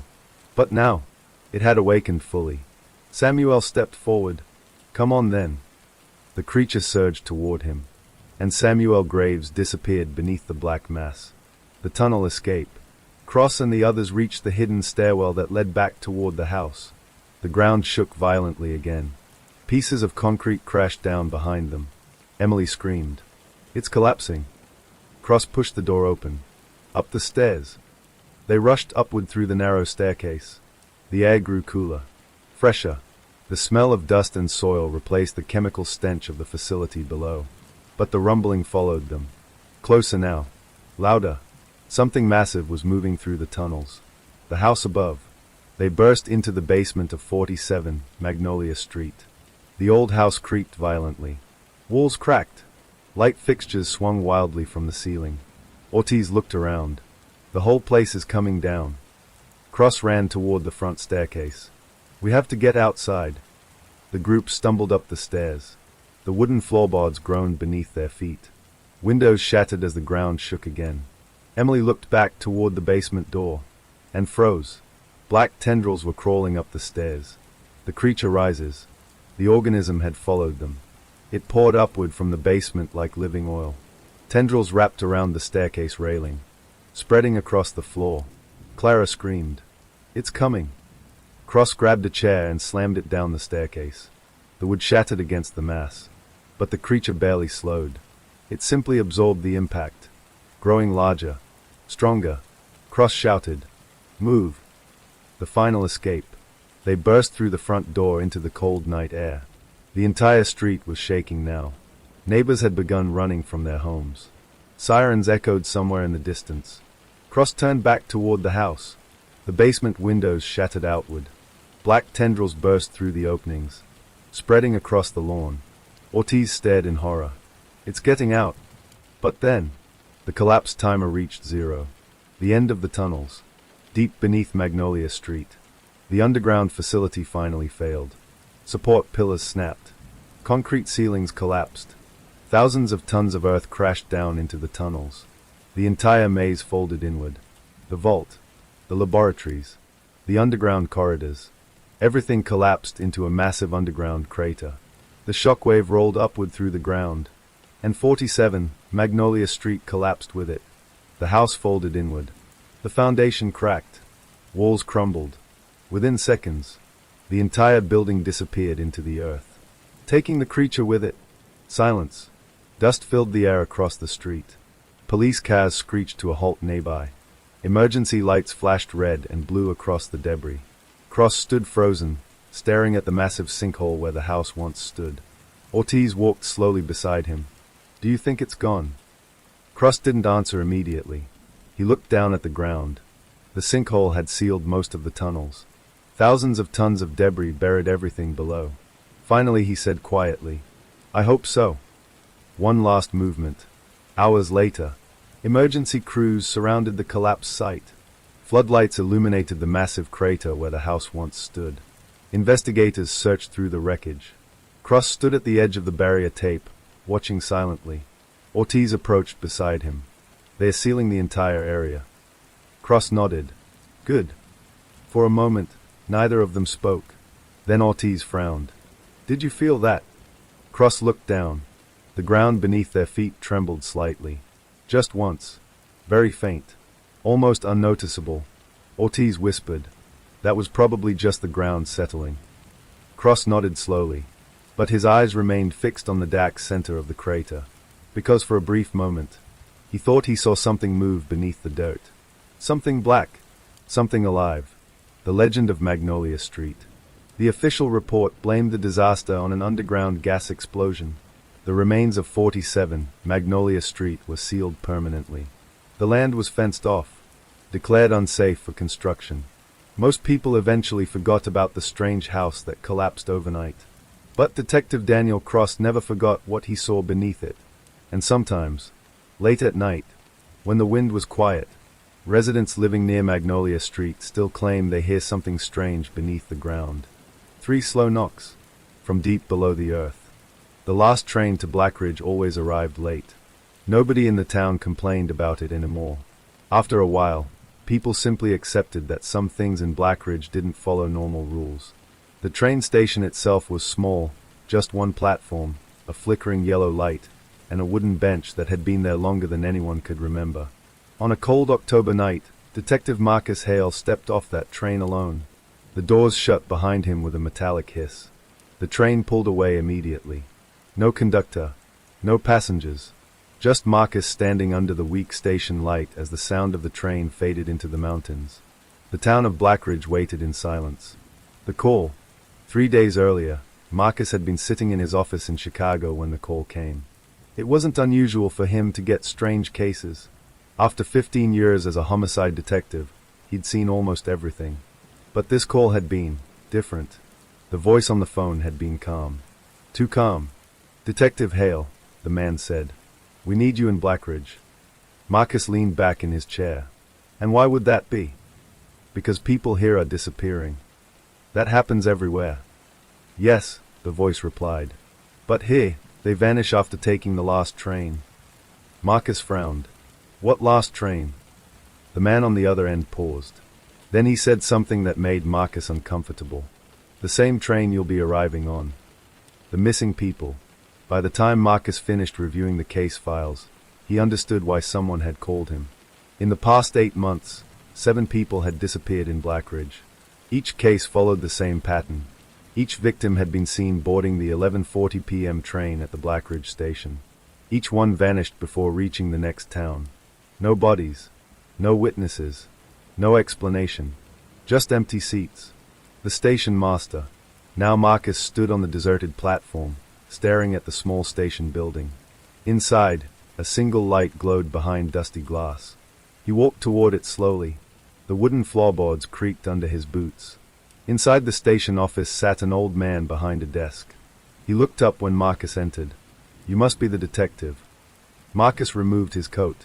"That obvious?" The old man smiled faintly. "You're the first outsider to arrive on that train in months." Marcus glanced around the room. Dust covered everything. Maps of train routes hung crooked on the walls. "What's your name?" Marcus asked. "Walter Briggs, station master." Marcus pulled out the case folder. "You're the one who called me." Walter nodded. "Yes." "Why?" Walter leaned forward. "Because I think the train is responsible." Marcus stared at him. "You think a train is kidnapping people?" Walter shook his head slowly. "No." His voice dropped to a whisper. "I think it's taking them somewhere." The empty records. Walter pulled a large book from the desk drawer. An old train log. He flipped it open. "Every train that arrives here gets recorded." Marcus studied the pages. Dates, times, train numbers. Everything looked normal. Until he reached the last few months. Half the pages were blank. Marcus looked up. "Where are the entries for the last train?" Walter's expression darkened. "They disappear." Marcus frowned. "What do you mean they disappear?" Walter tapped the page. "I write them down every night. Then the next morning, they are gone." "The tracks." Marcus stepped outside again. The wind had picked up, carrying the smell of pine trees from the mountains. He walked along the edge of the platform, studying the tracks. The rails stretched into darkness on both sides of the station. One direction led toward the next town. The other disappeared into the mountains. Marcus crouched near the rail. Something caught his eye. Fresh scratches in the metal. Deep ones. Like something extremely heavy had dragged across the track. But trains didn't leave marks like that. Marcus stood slowly. "Walter." The station master stepped outside. "What is it?" Marcus pointed at the rail. "Do you ever see the train arrive?" Walter shook his head. "No." Marcus frowned. "You run the station." Walter's voice trembled slightly. "The last train only arrives when the platform is empty." Midnight approaches. Marcus checked his watch.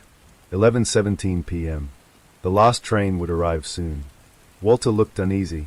You should leave the platform. Marcus shook his head. No. If you stay, Walter said quietly, you might not come back. Marcus gave a tired smile. That's why they sent me. Walter studied him carefully. You don't understand. Marcus crossed his arms. Then explain it.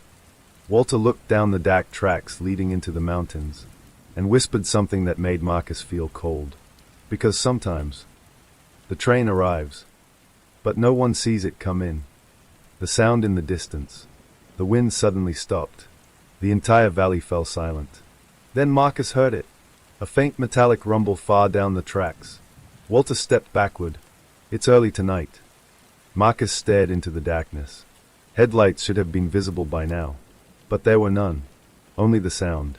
The rumble grew louder. Closer. Closer. And then, Marcus realized something impossible. The train was moving toward the station. But the tracks ahead of it were completely empty. No lights. No engine. No cars. Just the sound of a train rushing toward them through the darkness. Walter whispered in terror. Detective. Marcus didn't answer. Because suddenly, the station lights flickered. The ground beneath the tracks began to vibrate. And slowly, something enormous began emerging from the darkness. Something that looked like a train, but definitely wasn't one. The sound of the train grew louder. Metal grinding against metal. Wheels screaming against the rails. But Detective Marcus Hale still couldn't see anything coming down the track.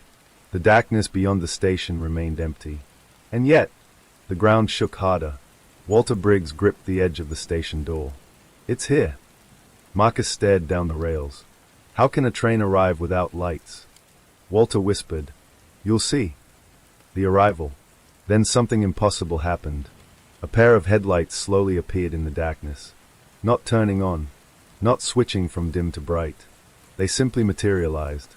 Like two glowing eyes opening in the night. Marcus narrowed his eyes. What the hell? The shape of the locomotive followed. At first it looked normal. A black engine pulling several passenger cars. But as it rolled closer, Marcus noticed something strange. The train looked old. Not just old. Ancient.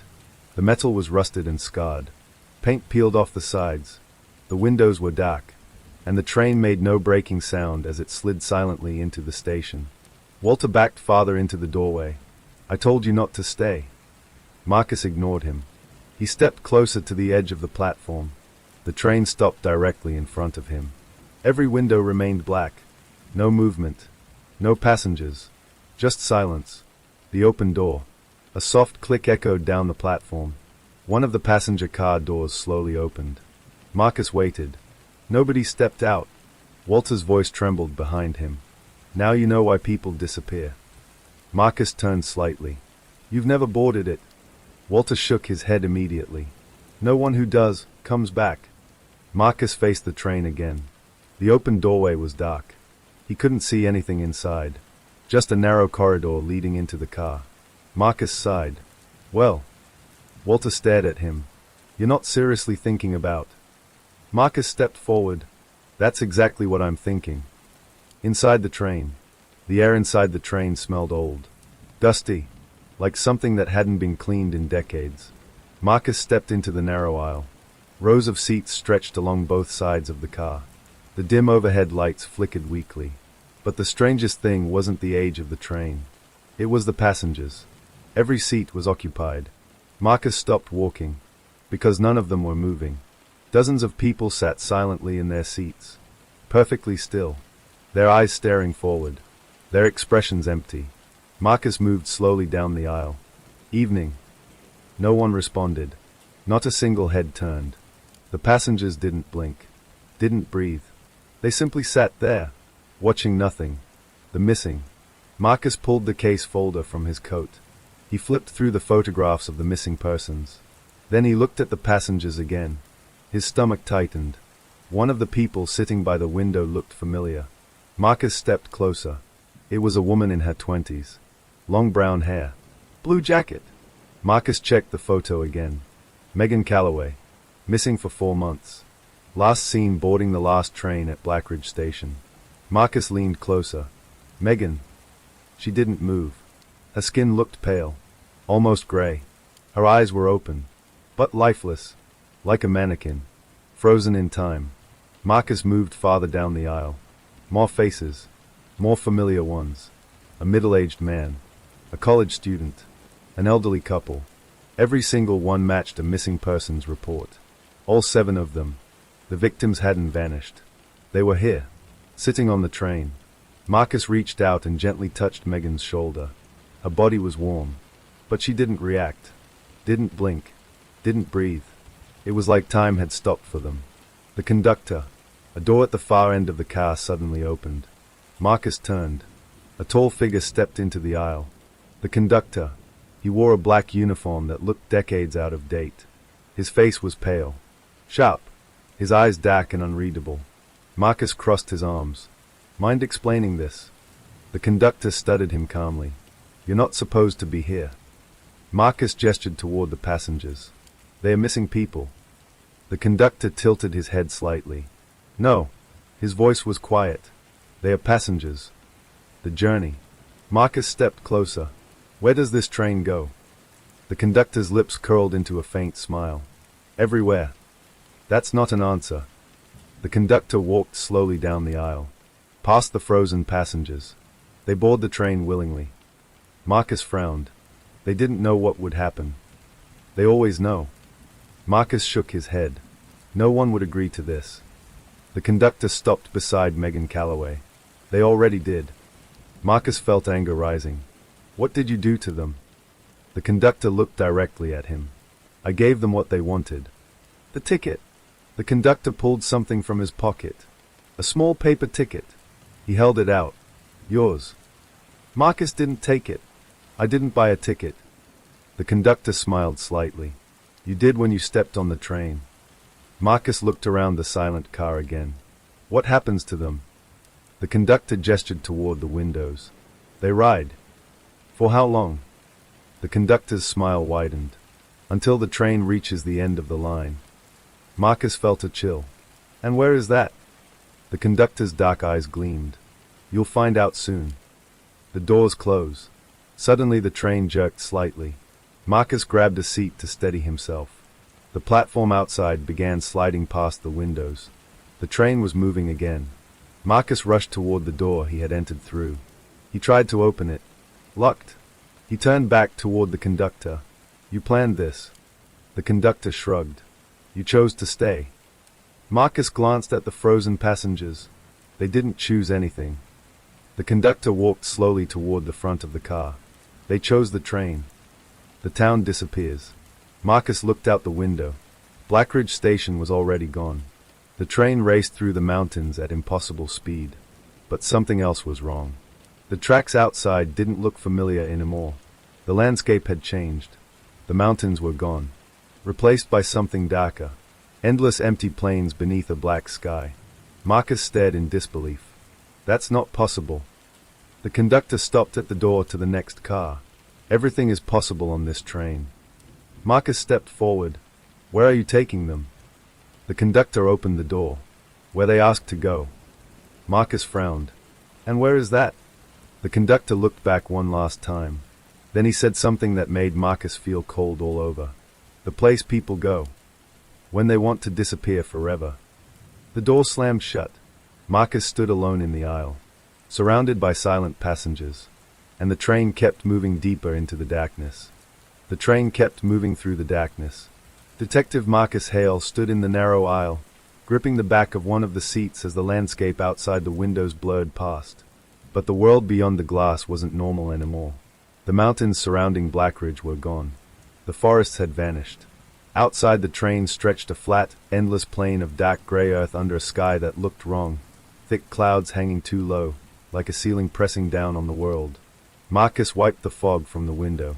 There were no stars, no moon, just that endless darkness, and the train cutting through it like a blade. The silent passengers. Marcus looked back at the passengers. They hadn't moved, not even slightly. Megan Calloway still sat by the window, staring forward with lifeless eyes. So did the other missing people. Marcus checked his watch. The second hand was frozen. 11:46 p.m. The train had been moving for at least 20 minutes. But time itself had stopped. Marcus muttered under his breath. That's not possible. But everything about this train was impossible. The next car. Marcus walked slowly toward the door at the end of the passenger car. The conductor had disappeared through it earlier. Marcus grabbed the handle and pulled. Locked. He slammed his fist against the metal. Hey! No response. The train continued rolling forward through the endless dark plains. Marcus turned back toward the passengers. If you can hear me, move. Nothing. Not even a blink. Marcus felt the silence pressing in on him, like the train itself was holding its breath. The ticket. Marcus reached into his pocket. The conductor's ticket was still there. A small strip of yellow paper. He unfolded it slowly. Printed across the top were simple black letters. Blackridge Line. Below that, a destination. Marcus read it twice, then a third time, because it made no sense. Destination, Hollow Falls. Marcus frowned. He had never heard of that town before. In 15 years as a detective, he had traveled all over the country. But Hollow Falls wasn't on any map he knew. Something outside. The train suddenly slowed. Marcus looked out the window again. Something had appeared on the horizon. Faint lights. At first they looked like distant stars. But as the train approached, the lights grew larger. Buildings. Dozens of them. A small town sitting alone in the empty plains. Marcus leaned closer to the glass. The sign beside the track became visible as the train passed it. Welcome to Hollow Falls. Marcus whispered. What the hell is this place? The station. The train rolled slowly into a small station. It looked similar to the one in Blackridge. A wooden platform. A flickering lantern. A crooked bench. But something about it felt wrong. The buildings beyond the station looked abandoned. Dark windows. Empty streets. No people anywhere. Marcus pressed his face closer to the glass. Then the train stopped. A loud metallic click echoed through the car. The door behind him unlocked. The awakening. Marcus turned quickly. For the first time since boarding the train, the passengers moved. Not all at once. Slowly. Like statues coming to life. Megan Calloway blinked. Her chest rose with a deep breath. The man beside her stretched his fingers. The elderly couple turned their heads slightly. Marcus stared in disbelief. What? Megan slowly stood from her seat. Her movements were stiff, like someone waking from a very long sleep. Marcus stepped toward her. Megan. She looked at him. Her eyes were clearer now. Alive. But there was something strange about them. No fear. No confusion. Just quiet acceptance. The exit. The train doors opened fully. Cold wind drifted into the car. The passengers began walking toward the exit. One by one. Calmly. Silently. Marcus grabbed Megan's arm. Wait. She looked down at his hand. Then back at him. You shouldn't be here. Marcus frowned. You're a missing person. No, she replied softly. I'm home. Marcus looked past her toward the empty town outside. You've never been here before. Megan smiled faintly. None of us had. Hollow Falls. The passengers stepped onto the platform. Marcus followed them out. The air felt heavy. Too quiet. Like the entire town was waiting for something. The buildings looked old. Wooden storefronts lined the street beyond the station. A hotel. A diner. A general store. All perfectly intact. But none of them had lights on. Marcus turned back toward the train. The conductor stood beside the door now, watching the passengers leave. Marcus walked toward him. You're just dropping them here. The conductor nodded calmly. They asked for a place where no one would ever find them. Marcus gestured toward the empty town. And this is it. The conductor's dark eyes glinted. Hollow Falls. The truth about the town. Marcus looked around the silent streets again. There's nobody here. The conductor smiled faintly. Not yet. Marcus's stomach tightened. What does that mean? The conductor looked toward the passengers as they walked slowly into town. The town only exists for those who arrive on the train. Marcus turned back toward him. And if they want to leave? The conductor's smile faded. They never do. The last warning. Marcus stepped closer. You're trapping them here. The conductor shook his head. They asked for this. Marcus looked toward Megan again. She was already halfway down the street, disappearing into the darkness between the buildings. Marcus shouted, "Megan!" She didn't turn around. The conductor spoke quietly behind him.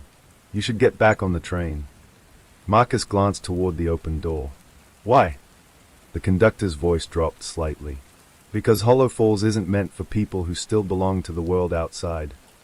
Marcus crossed his arms. "And what happens if I stay?" The conductor looked out toward the town. For the first time, he seemed almost sympathetic. Then he answered, "Eventually. You'll forget you ever wanted to leave." The train whistle suddenly echoed through the empty station. Marcus turned. The doors were closing. The conductor stepped back onto the train. Marcus realized something too late. The train was leaving again, and he was still standing on the platform, alone in Hollow Falls. The train began moving slowly down the tracks. Marcus ran toward it. "Wait!" But it was already too late. The train picked up speed quickly. Within seconds it vanished into the darkness beyond the town, leaving Marcus alone on the platform.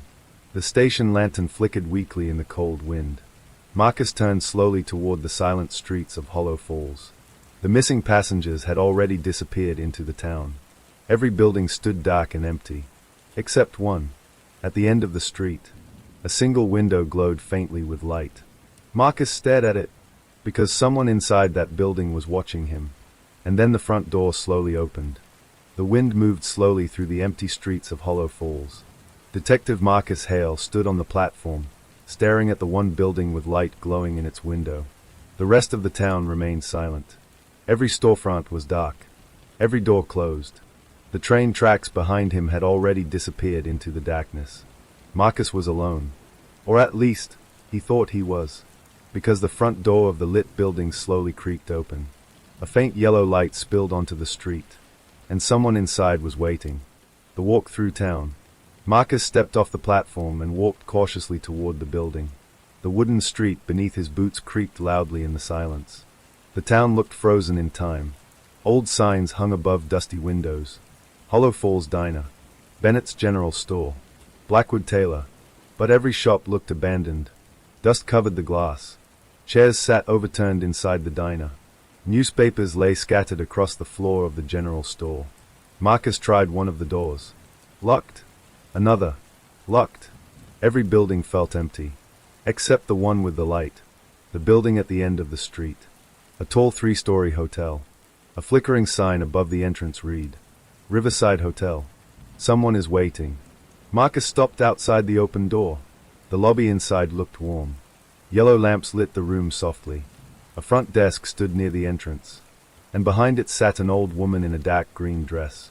She was reading a book, like she had been waiting for him. Marcus stepped inside slowly.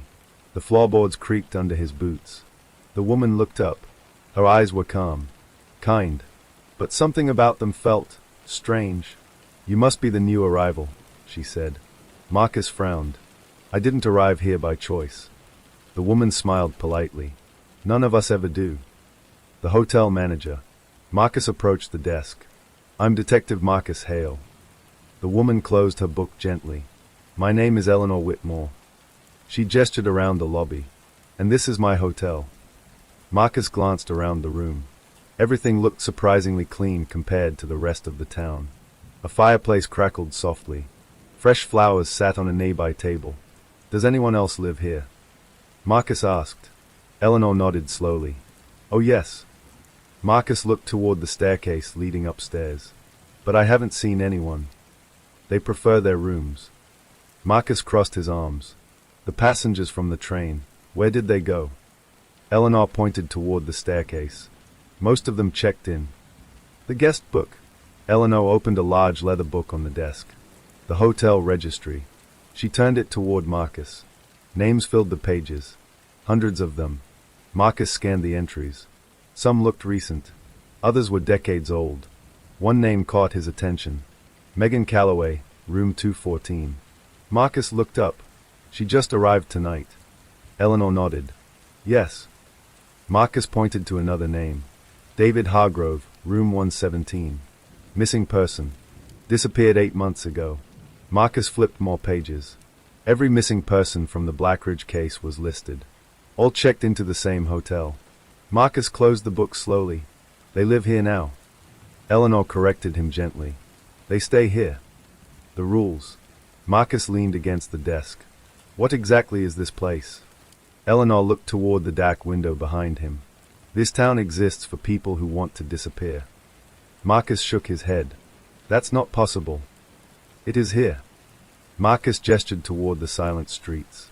Why does everything look abandoned? Eleanor folded her hands. Because Hollow Falls changes depending on who lives in it.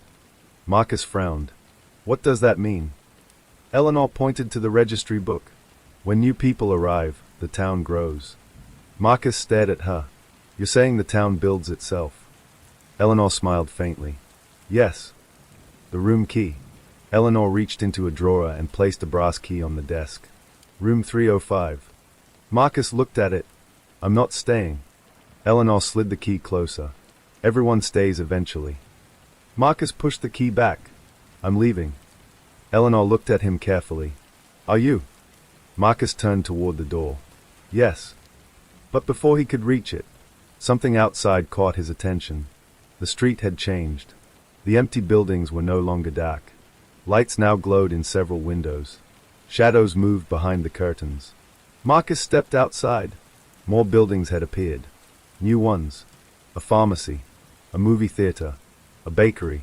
None of them had been there before. Marcus turned back toward the hotel. What is happening? Eleanor stepped into the doorway. The town is welcoming its new residents. The missing people. A door across the street opened. A man stepped outside. Marcus recognized him immediately. David Hargrove, one of the missing men. Marcus ran toward him. David. The man looked up calmly. He didn't seem surprised. Detective. Marcus stopped. You remember me? David nodded. You came looking for us. Marcus pointed toward the town. Do you realize where you are? David looked around peacefully. Yes. Marcus grabbed his arm. You're missing. David gently pulled away. No. I'm exactly where I wanted to be. Why they came? Marcus stared at him. You boarded a train to vanish. David looked toward the dark sky. I lost my job. My family left. My life fell apart. Marcus frowned. So you chose this? David nodded slowly. The train finds people like that. Marcus felt anger rising. It traps them. David shook his head. No. It gives them what they ask for. Marcus gestured toward the hotel. And you just live here forever. David smiled faintly. There's no pain here. No expectations. No past. Marcus looked around the growing town. And no future. David didn't answer. The warning. Marcus returned to the hotel entrance. Eleanor stood there watching the street. You see now, she said softly. Marcus shook his head. They've given up. Eleanor looked at him. Some people come here because they have nothing left. Marcus crossed his arms.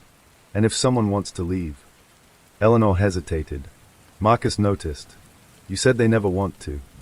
Eleanor's voice became quiet. They forget how. Marcus felt cold. What happens if they try? Eleanor looked up at the dark sky above Hollow Falls. Then she answered quietly. The town doesn't let them. A new arrival. The distant sound of a train whistle echoed across the plains.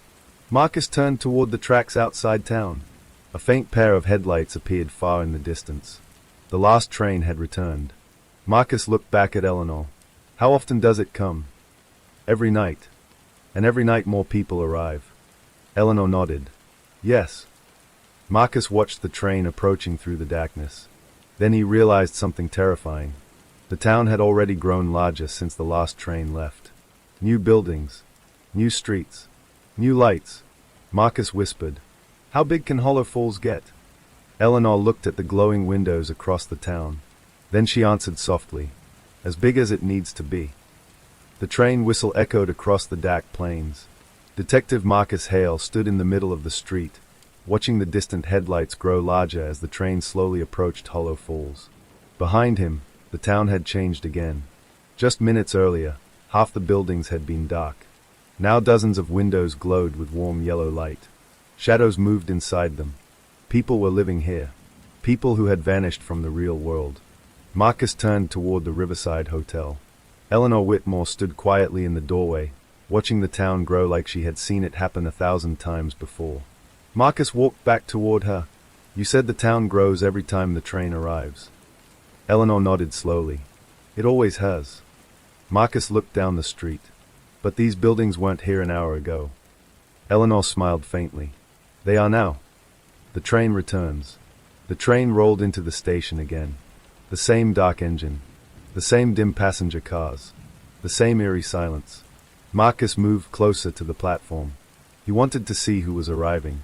The train stopped with a long metallic sigh. The doors opened. One by one, the passengers stepped off. A middle-aged man in a business suit. A young woman carrying a small backpack. An elderly couple holding hands. Each of them walked slowly, calmly, as if they had been expecting this place their entire lives. Marcus approached the woman with the backpack. "Excuse me." She stopped. Her eyes looked tired. Lost. Marcus showed his badge. "Detective Marcus Hale. Where did you board the train?" The woman blinked. "I don't remember." Marcus frowned. "Do you remember why you got on it?" She looked toward the town. Tears slowly formed in her eyes. "Because I had nowhere else to go." Then she continued walking, straight toward the glowing streets of Hollow Falls. A new street appears. Marcus turned back toward the town. Something was different again. There had only been 3 streets earlier. Now there were 4. A brand new road stretched off to the east. Fresh wooden buildings lined both sides. Marcus stared in disbelief. That street didn't exist earlier. Eleanor walked beside him. "It does now." Marcus walked toward it slowly. Every building looked newly built. The paint was fresh. The windows clean. The signs bright. A barber shop. A bookstore. A small grocery store. All of them completely empty. Waiting. Marcus turned toward Eleanor. "You mean the town creates these for the new arrivals?" She nodded. "Everyone who comes here gets a place." Marcus stepped onto the new street. Something about it made his skin crawl. The air felt colder, quieter, like this part of town didn't fully belong yet. The man watching. Halfway down the street, Marcus stopped. Someone stood at the far end. A tall man in a long dark coat. Watching him. Marcus raised his voice. "Hey!" The man didn't respond. He just stood there, perfectly still. Marcus began walking toward him. But as he moved closer, the man turned a corner and disappeared. Marcus broke into a jog. When he reached the corner, he looked both directions. The street was empty. No footsteps. No open doors. Nothing. Marcus muttered under his breath. Great. Now the town had ghosts too. The residents. When Marcus returned to the main street, the town felt different. More alive. People now walked between the buildings. Some sat on benches. Others talked quietly outside the diner. Marcus recognized several faces. Missing persons. All of them looked peaceful. Like the world outside had never existed. Marcus approached one of them. Megan Calloway. She stood outside the bakery window, watching someone inside prepare bread. Marcus walked up beside her. "You adjusted fast." Megan smiled softly. "It's easy here." Marcus folded his arms. "Because you don't have to think about anything." She didn't deny it. Marcus looked inside the bakery. A man worked behind the counter. Marcus whispered, "Was he on the train too?" Megan nodded. "Tonight." Marcus stepped back. "So the town gave him a job immediately." "Yes." Marcus felt a chill run through him. This place isn't just a town. Megan looked at him. "No, it's a replacement life. Something is wrong." Marcus walked away slowly. The town felt normal on the surface, but something about it was deeply unsettling. Everything worked too perfectly. Every person had a role, a job, a place to live, a quiet routine. It was like the town was designed to keep them here forever. Marcus returned to the hotel. Eleanor still stood in the doorway. Marcus looked at her carefully. "Who built Hollow Falls?"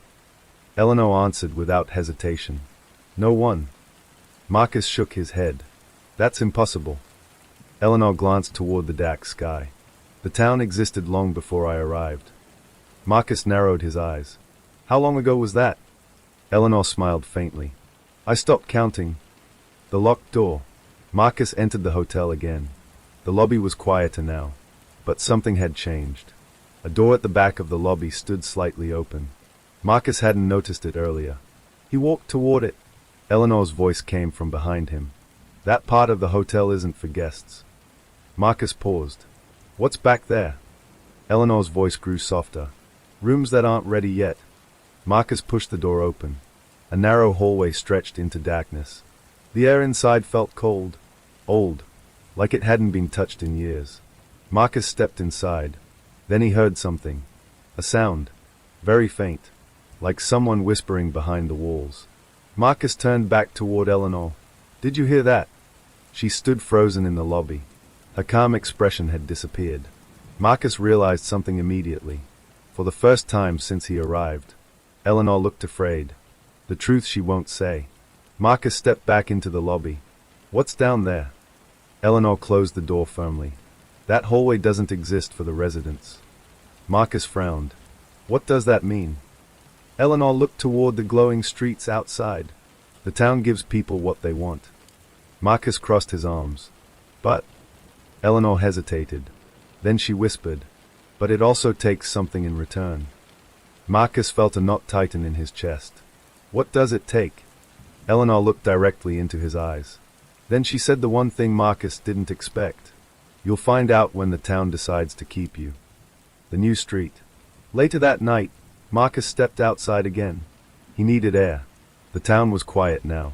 Most residents had returned to their homes.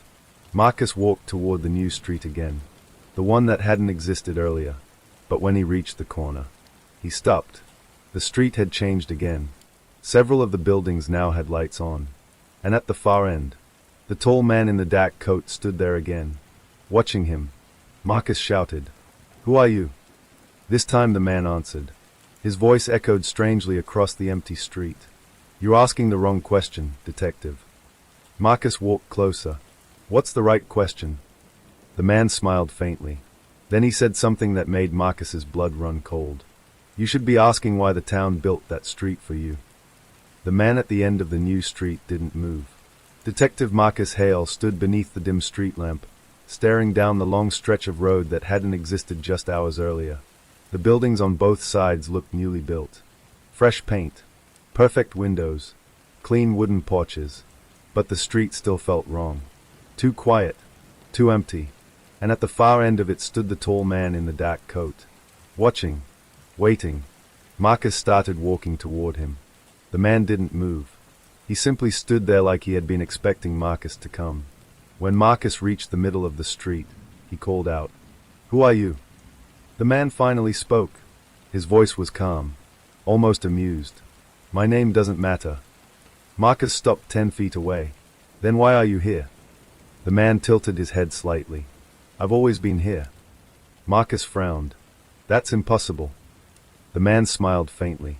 "Is it?" The stranger. The man looked to be in his late 40s. Sharp features, dark hair touched with gray. His long coat moved gently in the cold wind of Hollow Falls. But something about him felt unnatural, like he didn't belong to the town the same way the others did. Marcus crossed his arms. "I saw you earlier. You were watching me." The man nodded. "Yes." "Why?" "Because you're different." Marcus raised an eyebrow. "Different how?" The man stepped closer. "You didn't come here to disappear." Marcus felt a chill run down his spine. "No. I came here to get people out." The man's smile widened slightly. "That won't happen." "The truth about the town." Marcus gestured toward the glowing buildings around them. "This place traps people." The man shook his head. "No. It saves them." Marcus scoffed. "You call this saving?" The man turned slowly and looked down the street. "You've spoken to the residents." Marcus said nothing. "You've seen their faces," the man continued. "The peace. The relief." Marcus thought about Megan Calloway and the others. They had looked calm, happy even. But that didn't make this place right. Marcus stepped forward. People's lives fall apart. That doesn't mean they should vanish from the world. The man looked back at him. "Sometimes it does. A long time ago." The wind moved through the empty street. The man leaned casually against a wooden fence. You want to know how Hollow Falls started? Marcus nodded. Yes. The man's eyes grew distant. Long ago, there was a man who had nothing left. Marcus waited. He lost his family, the stranger continued. His work. His purpose. Everything. Marcus listened carefully. One night, the man said, he walked into the wilderness with the intention of disappearing forever. Marcus frowned. And? He found this place. Marcus looked around the street again. There was already a town here. The man nodded slowly. A broken one. Abandoned. Forgotten. Marcus crossed his arms. So he fixed it. The man smiled. In a way. The train. Marcus thought about the train. The dark engine. The silent passengers. The train wasn't always part of this, was it? Marcus asked. The man shook his head. No. At first, the town only took those who stumbled into it. Marcus narrowed his eyes. But that wasn't enough. The man looked impressed. You're quick. Marcus continued. So the man built the train. Yes. To bring people here. The stranger nodded. People who wanted to disappear. Marcus clenched his jaw. You mean people who were desperate? The man corrected him calmly. People who asked for escape. The question Marcus feared. Marcus stared at him. You're talking about yourself. The man didn't answer. Marcus took a step closer. You're the one who built this. The man's silence confirmed it. Marcus felt anger rise in his chest. So you created a town to collect broken people. The man looked around at Hollow Falls. Yes. Marcus pointed toward the lights. And now it keeps growing. Yes. Marcus shook his head. Why? The man finally gave a simple answer. Because the world keeps creating people who want to vanish. The hidden cost. Marcus remembered something Eleanor Whitmore had said. The town takes something in return. Marcus looked directly at the man. What does Hollow Falls take from them? For the first time, the man hesitated. Marcus noticed immediately. So there is a cost. The man sighed quietly. Nothing in the universe is free. Marcus stepped closer. What does it take? The man finally answered. Their past. Marcus frowned. What does that mean? They forget the lives they left behind. Marcus thought about Megan again. The calm look in her eyes. They lose their memories. Eventually. Marcus felt cold. So they become part of the town. The man nodded slowly. Yes. The problem with Marcus. Marcus crossed his arms. And what about me? The man studied him carefully. You're the problem. Marcus laughed dryly. I get that a lot. The man ignored the joke. You weren't meant to stay here. Marcus raised an eyebrow. But I did. Yes. Marcus stepped closer. So what happens now? The man looked down the street toward the hotel. The town will try to keep you. Marcus felt that knot return to his chest. And if I don't let it? The man smiled again. That's the interesting part. The warning. Marcus stared at him. You sound like you're enjoying this. The man shrugged slightly. It's rare to see someone resist Hollow Falls. Marcus gestured toward the buildings. They're not resisting because you took their memories. The man shook his head. No, they gave them up. Marcus wasn't convinced. The man suddenly stepped back into the shadows of the street lamp. His expression grew serious. You should leave. Marcus blinked. What? You still can. Marcus frowned. I thought you said no one leaves. The man looked toward the dark sky above the town. No one who stays long enough. Marcus felt his pulse quicken. How long do I have? The man answered quietly. Until the town finishes building what it made for you. The building at the end of the street. Marcus turned and looked down the new road again. At the very end of it, one building stood taller than the others. It hadn't been there earlier. Its windows were dark. Its wooden sign hung crooked above the door. Marcus squinted to read it. Then his stomach dropped. Because the sign said, Hale Investigations. His own detective agency. The one from the real world. Marcus turned back toward the man. You built that. But the man was already walking away. His voice echoed faintly down the street. No, detective. The town did. Marcus shouted after him. Why? The man stopped at the corner. Then he gave the answer Marcus feared most. Because Hollow Falls believes you're ready to stay. And then he disappeared into the darkness. Detective Marcus Hale stood at the end of the new street, staring at the building that shouldn't exist.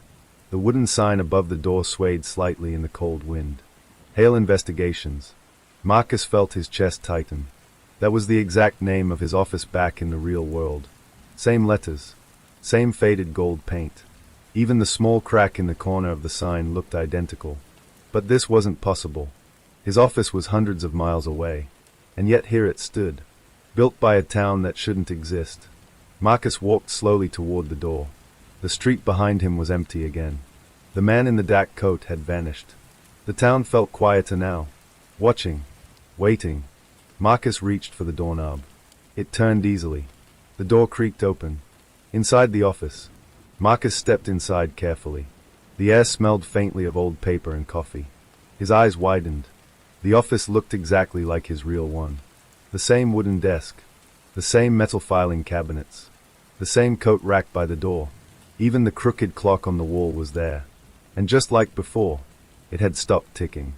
Marcus walked slowly around the room. Every detail was perfect. Too perfect. His framed detective license hung behind the desk. The same photos were pinned to the corkboard. Even the same half-empty coffee mug sat beside the phone. Marcus whispered to himself, "This isn't real." But it felt real. Too real. The files. Marcus walked toward the filing cabinet. Each drawer had labels. Closed cases. Active investigations. Missing persons. Marcus pulled open the third drawer. Inside were dozens of folders. He scanned the names. Some were familiar. Cases he had worked years ago. Others weren't. Marcus grabbed one of the unfamiliar folders. Case number 117. Hollow Falls Disappearances. Marcus frowned. He opened it. Inside were photographs. Police reports. Witness statements. Marcus flipped through the pages quickly. His own name appeared at the top of the report. Lead investigator, Marcus Hale. Marcus stared at it in disbelief.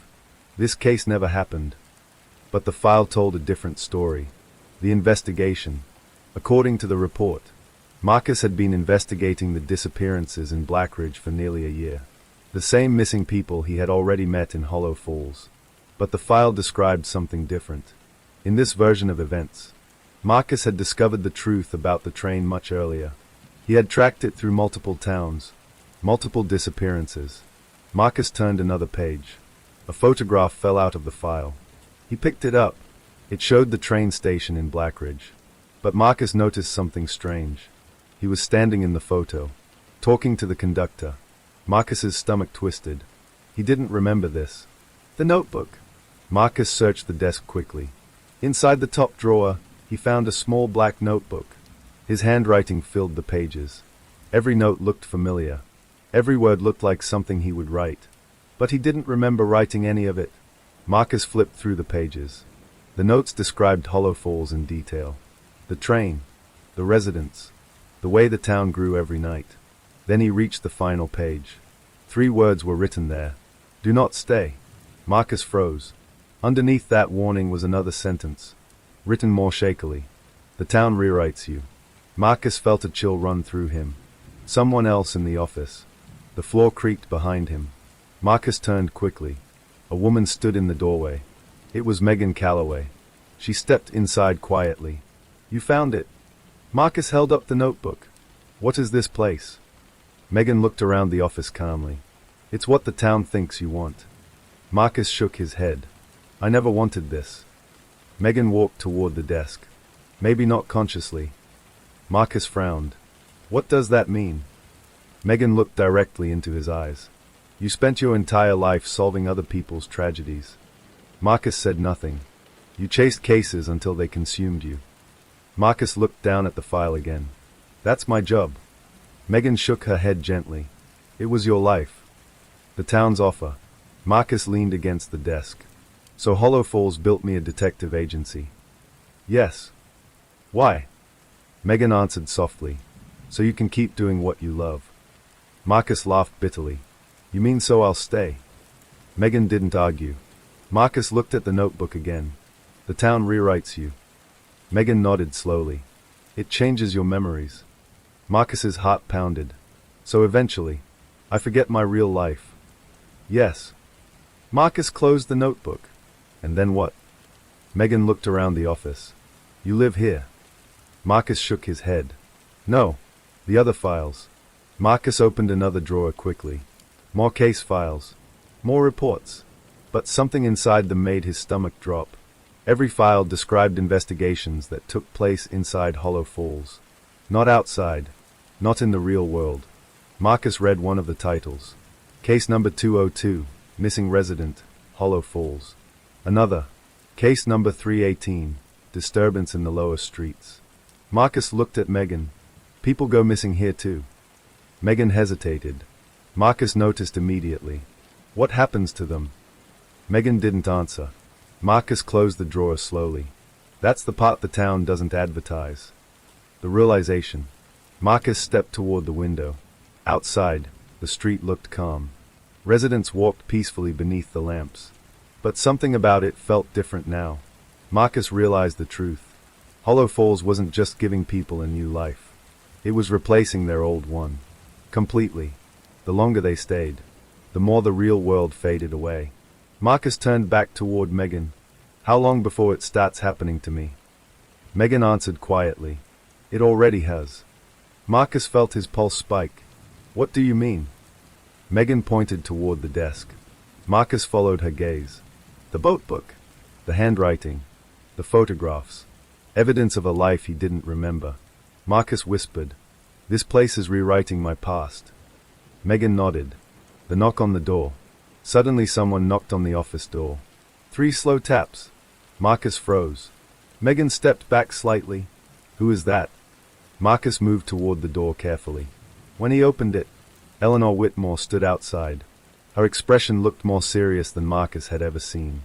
Detective, she said quietly. Marcus frowned. What is it? Eleanor looked past him into the office. Then back at Marcus. You weren't supposed to find this place yet. Marcus stepped outside. Why? Eleanor glanced down the street nervously. Because once the town finishes building your life here. Marcus waited. Eleanor whispered the rest. It becomes almost impossible to leave. Marcus felt his stomach drop. Almost. Eleanor nodded. Yes. Marcus stepped closer. Then there's still a way out. Eleanor hesitated. Then she said something that made Marcus realize just how dangerous his situation had become. There is. But someone in this town is making sure you never find it. The night in Hollow Falls had grown unnaturally quiet. Detective Marcus Hale stood outside the office the town had built for him, staring at Eleanor Whitmore. Her words still echoed in his mind. Someone in this town is making sure you never find the way out. Marcus crossed his arms. You're telling me there's a way to leave? Eleanor nodded slowly. Yes. Then tell me where it is. Eleanor looked down the empty street before answering. It isn't above ground. Marcus frowned. What does that mean? Eleanor leaned closer and lowered her voice. The exit is beneath the town. Marcus stared at her. Beneath it? Eleanor nodded again. There's a door. The secret under the hotel. Marcus and Eleanor walked quickly back toward the Riverside Hotel. The streets of Hollow Falls looked peaceful as always. Residents moved calmly between buildings. Lights glowed in windows. Laughter drifted from the diner. But now Marcus saw it differently. This wasn't a peaceful town. It was a trap disguised as comfort. When they reached the hotel, Eleanor locked the front door behind them. The lobby was empty. The fire in the fireplace crackled softly. Marcus noticed something strange. The door to the dark hallway at the back of the hotel, the one Eleanor had closed earlier, was now slightly open again. Marcus looked at her. That leads down there. Eleanor nodded. Yes. Marcus pushed the door open. Cold air drifted out of the hallway. The whispering sound he had heard earlier echoed faintly again. Marcus stepped inside. The hidden staircase. The hallway stretched farther than Marcus expected. The lights were dim. Dust covered the floor. At the end of the corridor, a wooden staircase led downward into darkness. Marcus stopped at the top step. You're telling me the exit is down there? Eleanor stood behind him. Yes. Marcus looked down the staircase. The darkness below felt heavy, almost alive. Why hasn't anyone else used it? Eleanor answered quietly. Because most people forget it exists. Marcus looked back at her. The town erased it from their memories. Yes. Marcus took a deep breath. Then how do you remember it? Eleanor hesitated. For the same reason you do. Marcus raised an eyebrow. And that is? Eleanor's voice dropped to a whisper. Because we never fully belonged here. The descent. Marcus pulled a small flashlight from his coat pocket. The beam cut through the darkness as he stepped onto the staircase. The wood creaked under his weight. Eleanor followed closely behind him. The air grew colder with every step. The whispering sound grew louder too. Marcus stopped halfway down. Do you hear that? Eleanor nodded nervously. Yes. What is it? Eleanor didn't answer immediately. Then she said something Marcus didn't expect. The town. The tunnel. The staircase ended in a long underground tunnel. Stone walls stretched into darkness on both sides. The air smelled damp and ancient. Marcus ran his hand across the wall. Cold stone. Rough. Old. None of this looks like it was built recently, he said. Eleanor nodded. It wasn't. Marcus turned the flashlight down the tunnel. How old is Hollow Falls? Eleanor answered quietly. Older than anyone here. Marcus walked slowly forward. His footsteps echoed in the tunnel. The whispering sound followed them. It almost sounded like voices. Hundreds of them, murmuring softly in the darkness. Marcus looked over his shoulder. You said the town takes people's pasts. Yes. Marcus looked at the stone walls again. Where do those memories go? Eleanor didn't answer. But Marcus had a terrible feeling he already knew. The locked door. After several minutes of walking, the tunnel ended. A massive iron door stood at the far end. Old, rust-covered, but still solid. Marcus shined the flashlight across it. Strange symbols were carved into the metal. None of them looked familiar. Marcus stepped closer. This is it. Eleanor nodded slowly. Yes. Marcus grabbed the handle. But it didn't move. Locked. Eleanor stepped beside him. It always is. Marcus frowned. Then how do we open it? Eleanor pointed toward a small metal plate on the wall beside the door. Marcus examined it. The plate had a single message carved into it. The words made his chest tighten. Only the one who built the town may open the door. Marcus leaned back slowly. The man in the dark coat. Eleanor nodded. Yes. The truth about the builder. Marcus turned toward her. You said someone was making sure I never find the exit. Eleanor's eyes filled with worry. Yes. Marcus understood now. The builder. Eleanor nodded. He controls more than just the train. Marcus looked back at the iron door. Why would he leave a way out at all? Eleanor answered softly. Because Hollow Falls wasn't meant to be a prison. Marcus frowned. What do you mean? Eleanor looked down the long tunnel. When the town first began, people could still leave. Marcus's stomach tightened. So what changed? Eleanor whispered the answer. He did. The whispering walls. Marcus shined the flashlight across the stone again. The whispering voices seemed louder now. Marcus placed his ear against the wall. For a moment, he heard something clearly. A sentence. Faint. Broken. But unmistakable. Remember me. Marcus stepped back quickly. What was that? Eleanor looked pale. The past. Marcus frowned. What? Eleanor pointed at the walls. The town doesn't erase memories. Marcus felt cold. Then where do they go? Eleanor whispered. They stay here. Marcus looked around the tunnel again. The whispers grew louder. Hundreds of voices trapped in the stone. All the lives people had abandoned. All the memories they had given up. Still here. Still trapped beneath Hollow Falls. Someone is coming. Suddenly footsteps echoed from the staircase above. Marcus and Eleanor both froze. Someone else was coming down. Slow. Steady. Marcus turned off the flashlight quickly. They stood silently in the darkness. The footsteps reached the bottom of the stairs. Marcus recognized the voice that followed. Calm. Cold. Amused. Well, this is disappointing. Marcus stepped forward slowly. You followed us. The man in the dark coat stepped into the faint light. Yes. Marcus clenched his fists. You knew we'd come here. The man smiled faintly. Of course. Marcus gestured toward the iron door. So open it. The man shook his head. I can't. Marcus frowned. You built this place. Yes. Marcus stepped closer. Then why can't you open it? The man looked at the door for a long moment. Then he revealed the one truth Marcus had never expected. I built the town. He paused. But I didn't build that door. The final secret. Marcus felt a chill run down his spine. Then who did? The man looked slowly down the dark tunnel behind them.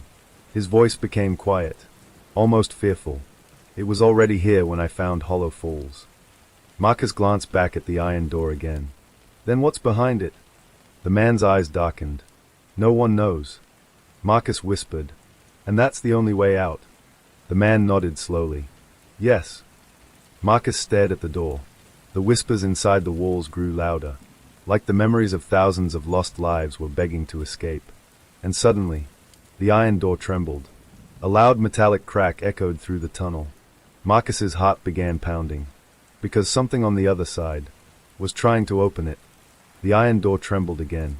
A deep metallic thud echoed through the underground tunnel beneath Hollow Falls. Detective Marcus Hale stared at the massive slab of rusted metal, his flashlight beam shaking slightly in his hand. Another crack ran across the surface of the door. Something on the other side was pushing against it. Marcus stepped back slowly. Behind him stood Eleanor Whitmore and the man in the dark coat, the builder of Hollow Falls. Even he looked uneasy now. Marcus spoke first. You said nobody knows what's behind that door. The man nodded quietly. That's true. Marcus pointed at the shaking metal. Then what the hell is trying to open it? The man didn't answer, but Marcus could see the truth in his eyes. He had a guess, and it terrified him. The whispers grew louder. The walls of the tunnel began murmuring louder. The whispering voices Marcus had heard earlier were no longer faint. They were rising. Dozens, hundreds, thousands. Broken fragments of voices filled the underground chamber. Help me. Don't forget. I had a daughter. Tell them I didn't mean to leave. Marcus pressed his hands against his ears. What is this? Eleanor stepped closer to the wall. Her voice trembled. They are the memories. Marcus looked at her. All the past lives people abandoned when they came here. Another loud bang shook the iron door. Dust fell from the ceiling. Marcus's heart pounded harder. You're telling me those voices are trapped here? Eleanor nodded slowly. Yes. Marcus turned toward the man in the dark coat. And that thing behind the door? The man answered quietly. That's what's holding them in. The truth the builder hid. Marcus stared at him. You knew. The man shook his head quickly. No. Marcus stepped forward angrily. You built a town that steals people's pasts and you never checked what was underneath it. The man's voice grew tense. I didn't build the foundation. Marcus pointed toward the iron door. Then who did? The man hesitated. Then he said something that chilled the air in the tunnel. I think the town did. Marcus blinked. What? The man gestured around them. Hollow Falls isn't just a place. Marcus waited. It's a system. Marcus frowned. A system for what? The man finally answered. For collecting the things people want to forget. The first time it happened. Marcus stepped closer. You've seen that door move before. The man nodded slowly. Once. Marcus waited. It was decades ago. The man's voice had grown distant now. Back when the town was much smaller. Marcus crossed his arms. What happened? The man looked toward the trembling door. It opened. Marcus felt his pulse spike. And? The man's face tightened. 3 residents went inside. Marcus swallowed. Did they come back? The man shook his head. No. Marcus asked the question he feared. What was in there? The man whispered the answer. The things they left behind. The door begins to open. Another violent slam shook the door. This time the rusted hinges screamed. A thin crack opened down the center of the metal. Black darkness seeped through it. Marcus raised his flashlight. The beam disappeared into the gap, like the light itself was being swallowed. Marcus looked at Eleanor. This is bad. Eleanor nodded. Yes. Marcus turned toward the builder. Can we close it? The man answered immediately. No. Marcus clenched his fists. Then we run. But the man didn't move. Instead he stared at the door, almost like he had been waiting for this moment. Marcus realized something. You knew this would happen eventually. The man nodded slowly. Yes. Marcus's voice hardened. And you still kept bringing people here. The man looked at him calmly. Because the world above keeps creating the problem. The door opens. The iron door burst open with a deafening crash. A wave of freezing air exploded out of the darkness. Marcus stumbled backward. The flashlight flickered. For a moment, he saw something moving inside the void. Shapes. Shadows. Figures. They looked like people. But they weren't whole. Pieces of them flickered in and out of existence. A man's voice screamed from inside the darkness. I remember everything. Another voice cried out. Let me out. Marcus realized the horrifying truth. Those weren't monsters. They were the lost pasts of the residents. Every regret, every memory, every abandoned life, all of it trapped together inside that void. And now, it was escaping. The first one steps out. A shadow moved through the doorway. Slowly, painfully, it stepped into the tunnel. Marcus pointed his flashlight at it.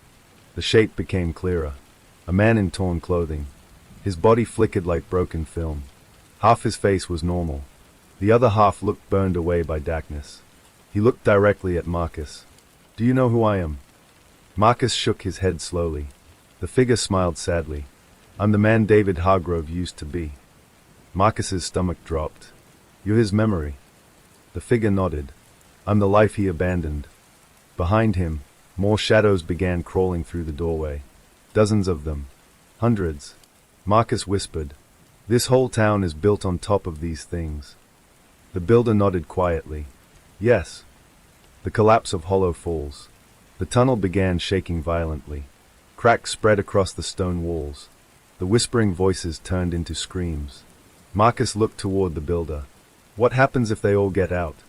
The man answered calmly. Then everyone in Hollow Falls remembers who they used to be. Marcus realized the consequences instantly. All those peaceful residents. All those quiet lives. They would remember the pain they had escaped. The loss. The guilt. The tragedies. The town wouldn't survive that. Marcus shouted over the chaos. You have to close the door. The builder shook his head. It's too late. Another shadow stepped out of the darkness. This one looked directly at Marcus, and spoke in a voice he recognized instantly. Detective. Marcus froze. It was his own voice. His own shadow stood in the doorway. The life he had left behind. The life Marcus forgot.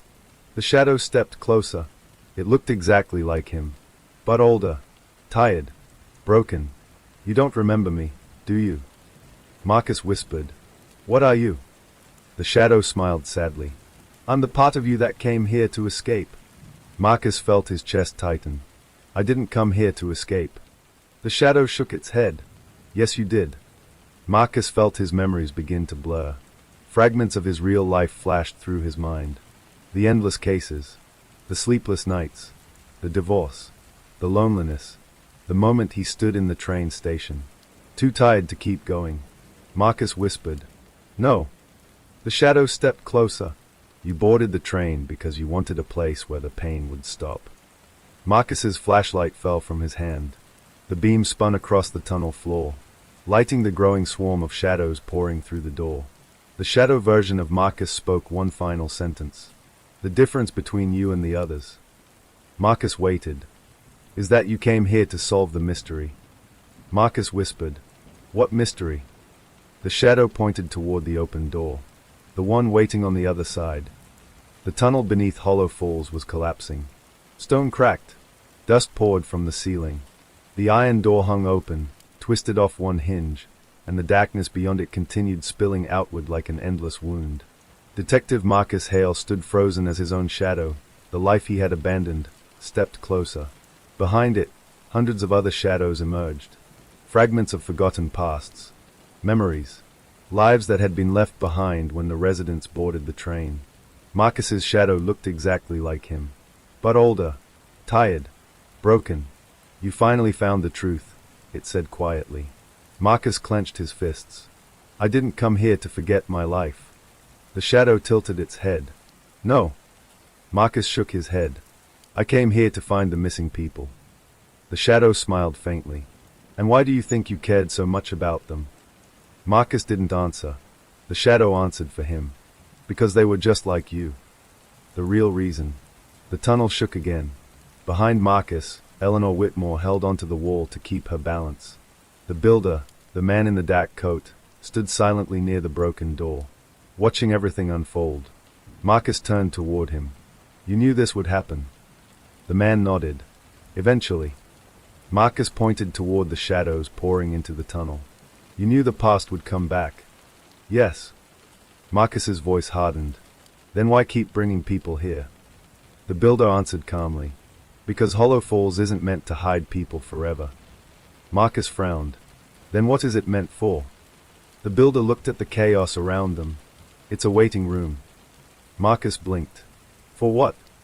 The man gestured toward the door. For the moment when people are ready to face what they left behind.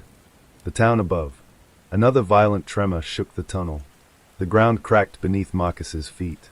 Far above them, the town groaned. Wood splintered. Glass shattered. Marcus could hear distant screams from the streets of Hollow Falls.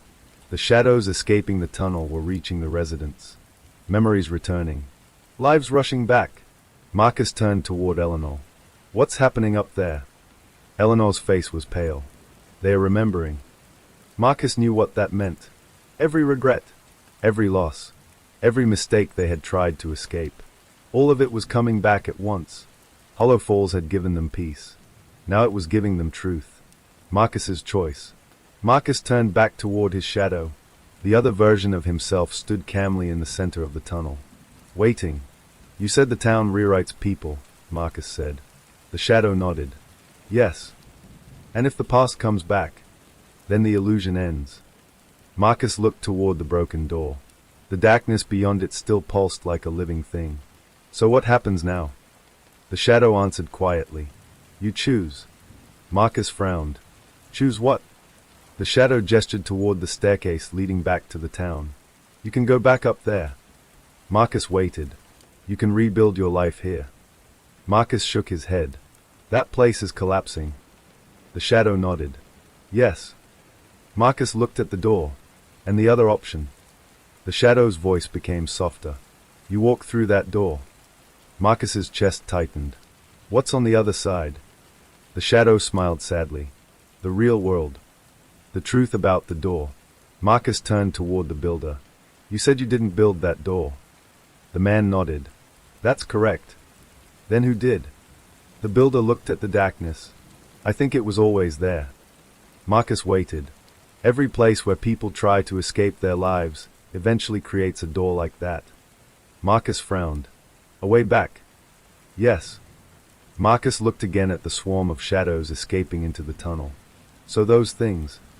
They are not monsters, the builder said. They are the truth. Eleanor's story. Eleanor stepped forward. Her voice trembled. I came here 40 years ago. Marcus looked at her. I lost my husband and my son in the same year. Marcus said nothing. I couldn't live with the grief. Eleanor gestured toward the tunnel walls. So I boarded the train. Marcus asked quietly. And now? Eleanor looked at the open door. My memories are coming back. Marcus saw tears in her eyes. But that means you can leave. Eleanor smiled sadly. I'm not sure I remember how to live out there anymore. Marcus understood. That was the real danger of Hollow Falls. Not the train, not the shadows, but the comfort of forgetting. The builder's final words. The man in the dark coat walked toward the open doorway. For the first time, he looked tired. You built this town to escape your pain, Marcus said. The man nodded. Yes. And now it's ending. Yes. Marcus watched the shadows swirl around them. Do you regret it? The man thought for a long moment. Then he answered honestly. No. Marcus raised an eyebrow. Why not? The builder looked toward the staircase leading back to the town. For many people, Hollow Falls gave them time. Marcus frowned. Time for what? The builder answered simply. To heal. The last train. Suddenly the distant sound of a train whistle echoed through the tunnel. Marcus turned toward the staircase. The train? The builder nodded. It always comes when the town ends. Marcus understood. One final chance. Residents were already running toward the station above. Some would choose to leave. Others wouldn't. Marcus looked at his shadow again. If I walk through that door, what happens? The shadow answered. You wake up on the train. Marcus waited. And then? You decide whether to get off. Marcus realized something. That means this whole place is the moment before that decision. The shadow finished. Marcus's decision. The tunnel continued collapsing. The shadows faded as they returned to their owners. Memories restored. Truth returned. Marcus looked toward the staircase, then toward the door, then toward the shadow version of himself. I didn't come here to disappear. The shadow smiled. I know. Marcus took a deep breath. Then he walked toward the open doorway. The darkness swallowed the flashlight beam as he stepped closer. Just before he crossed the threshold, he turned back. Eleanor stood at the bottom of the staircase. The builder stood beside the broken door. Good luck, detective, Eleanor said softly. Marcus nodded. Then he stepped into the darkness. The train. Marcus opened his eyes. The rhythmic clatter of wheels filled the air. He was sitting in a train seat. The same train. The one that had brought him to Hollow Falls. Passengers sat silently around him. Some stared out the windows. Others looked lost in thought. The conductor walked down the aisle. He stopped beside Marcus. Next stop, he said quietly. Marcus looked out the window. The train was slowing. A small station appeared ahead. The sign beside the tracks became visible. The real world. The conductor looked at Marcus. Your stop, detective. Marcus stood slowly. He stepped toward the door as the train came to a halt. Behind him, some passengers remained seated. Others stood up, each of them facing the same decision. Marcus stepped onto the platform. The train whistle blew behind him. When he turned back, the train was already disappearing into the darkness. And somewhere far away, another passenger was boarding it.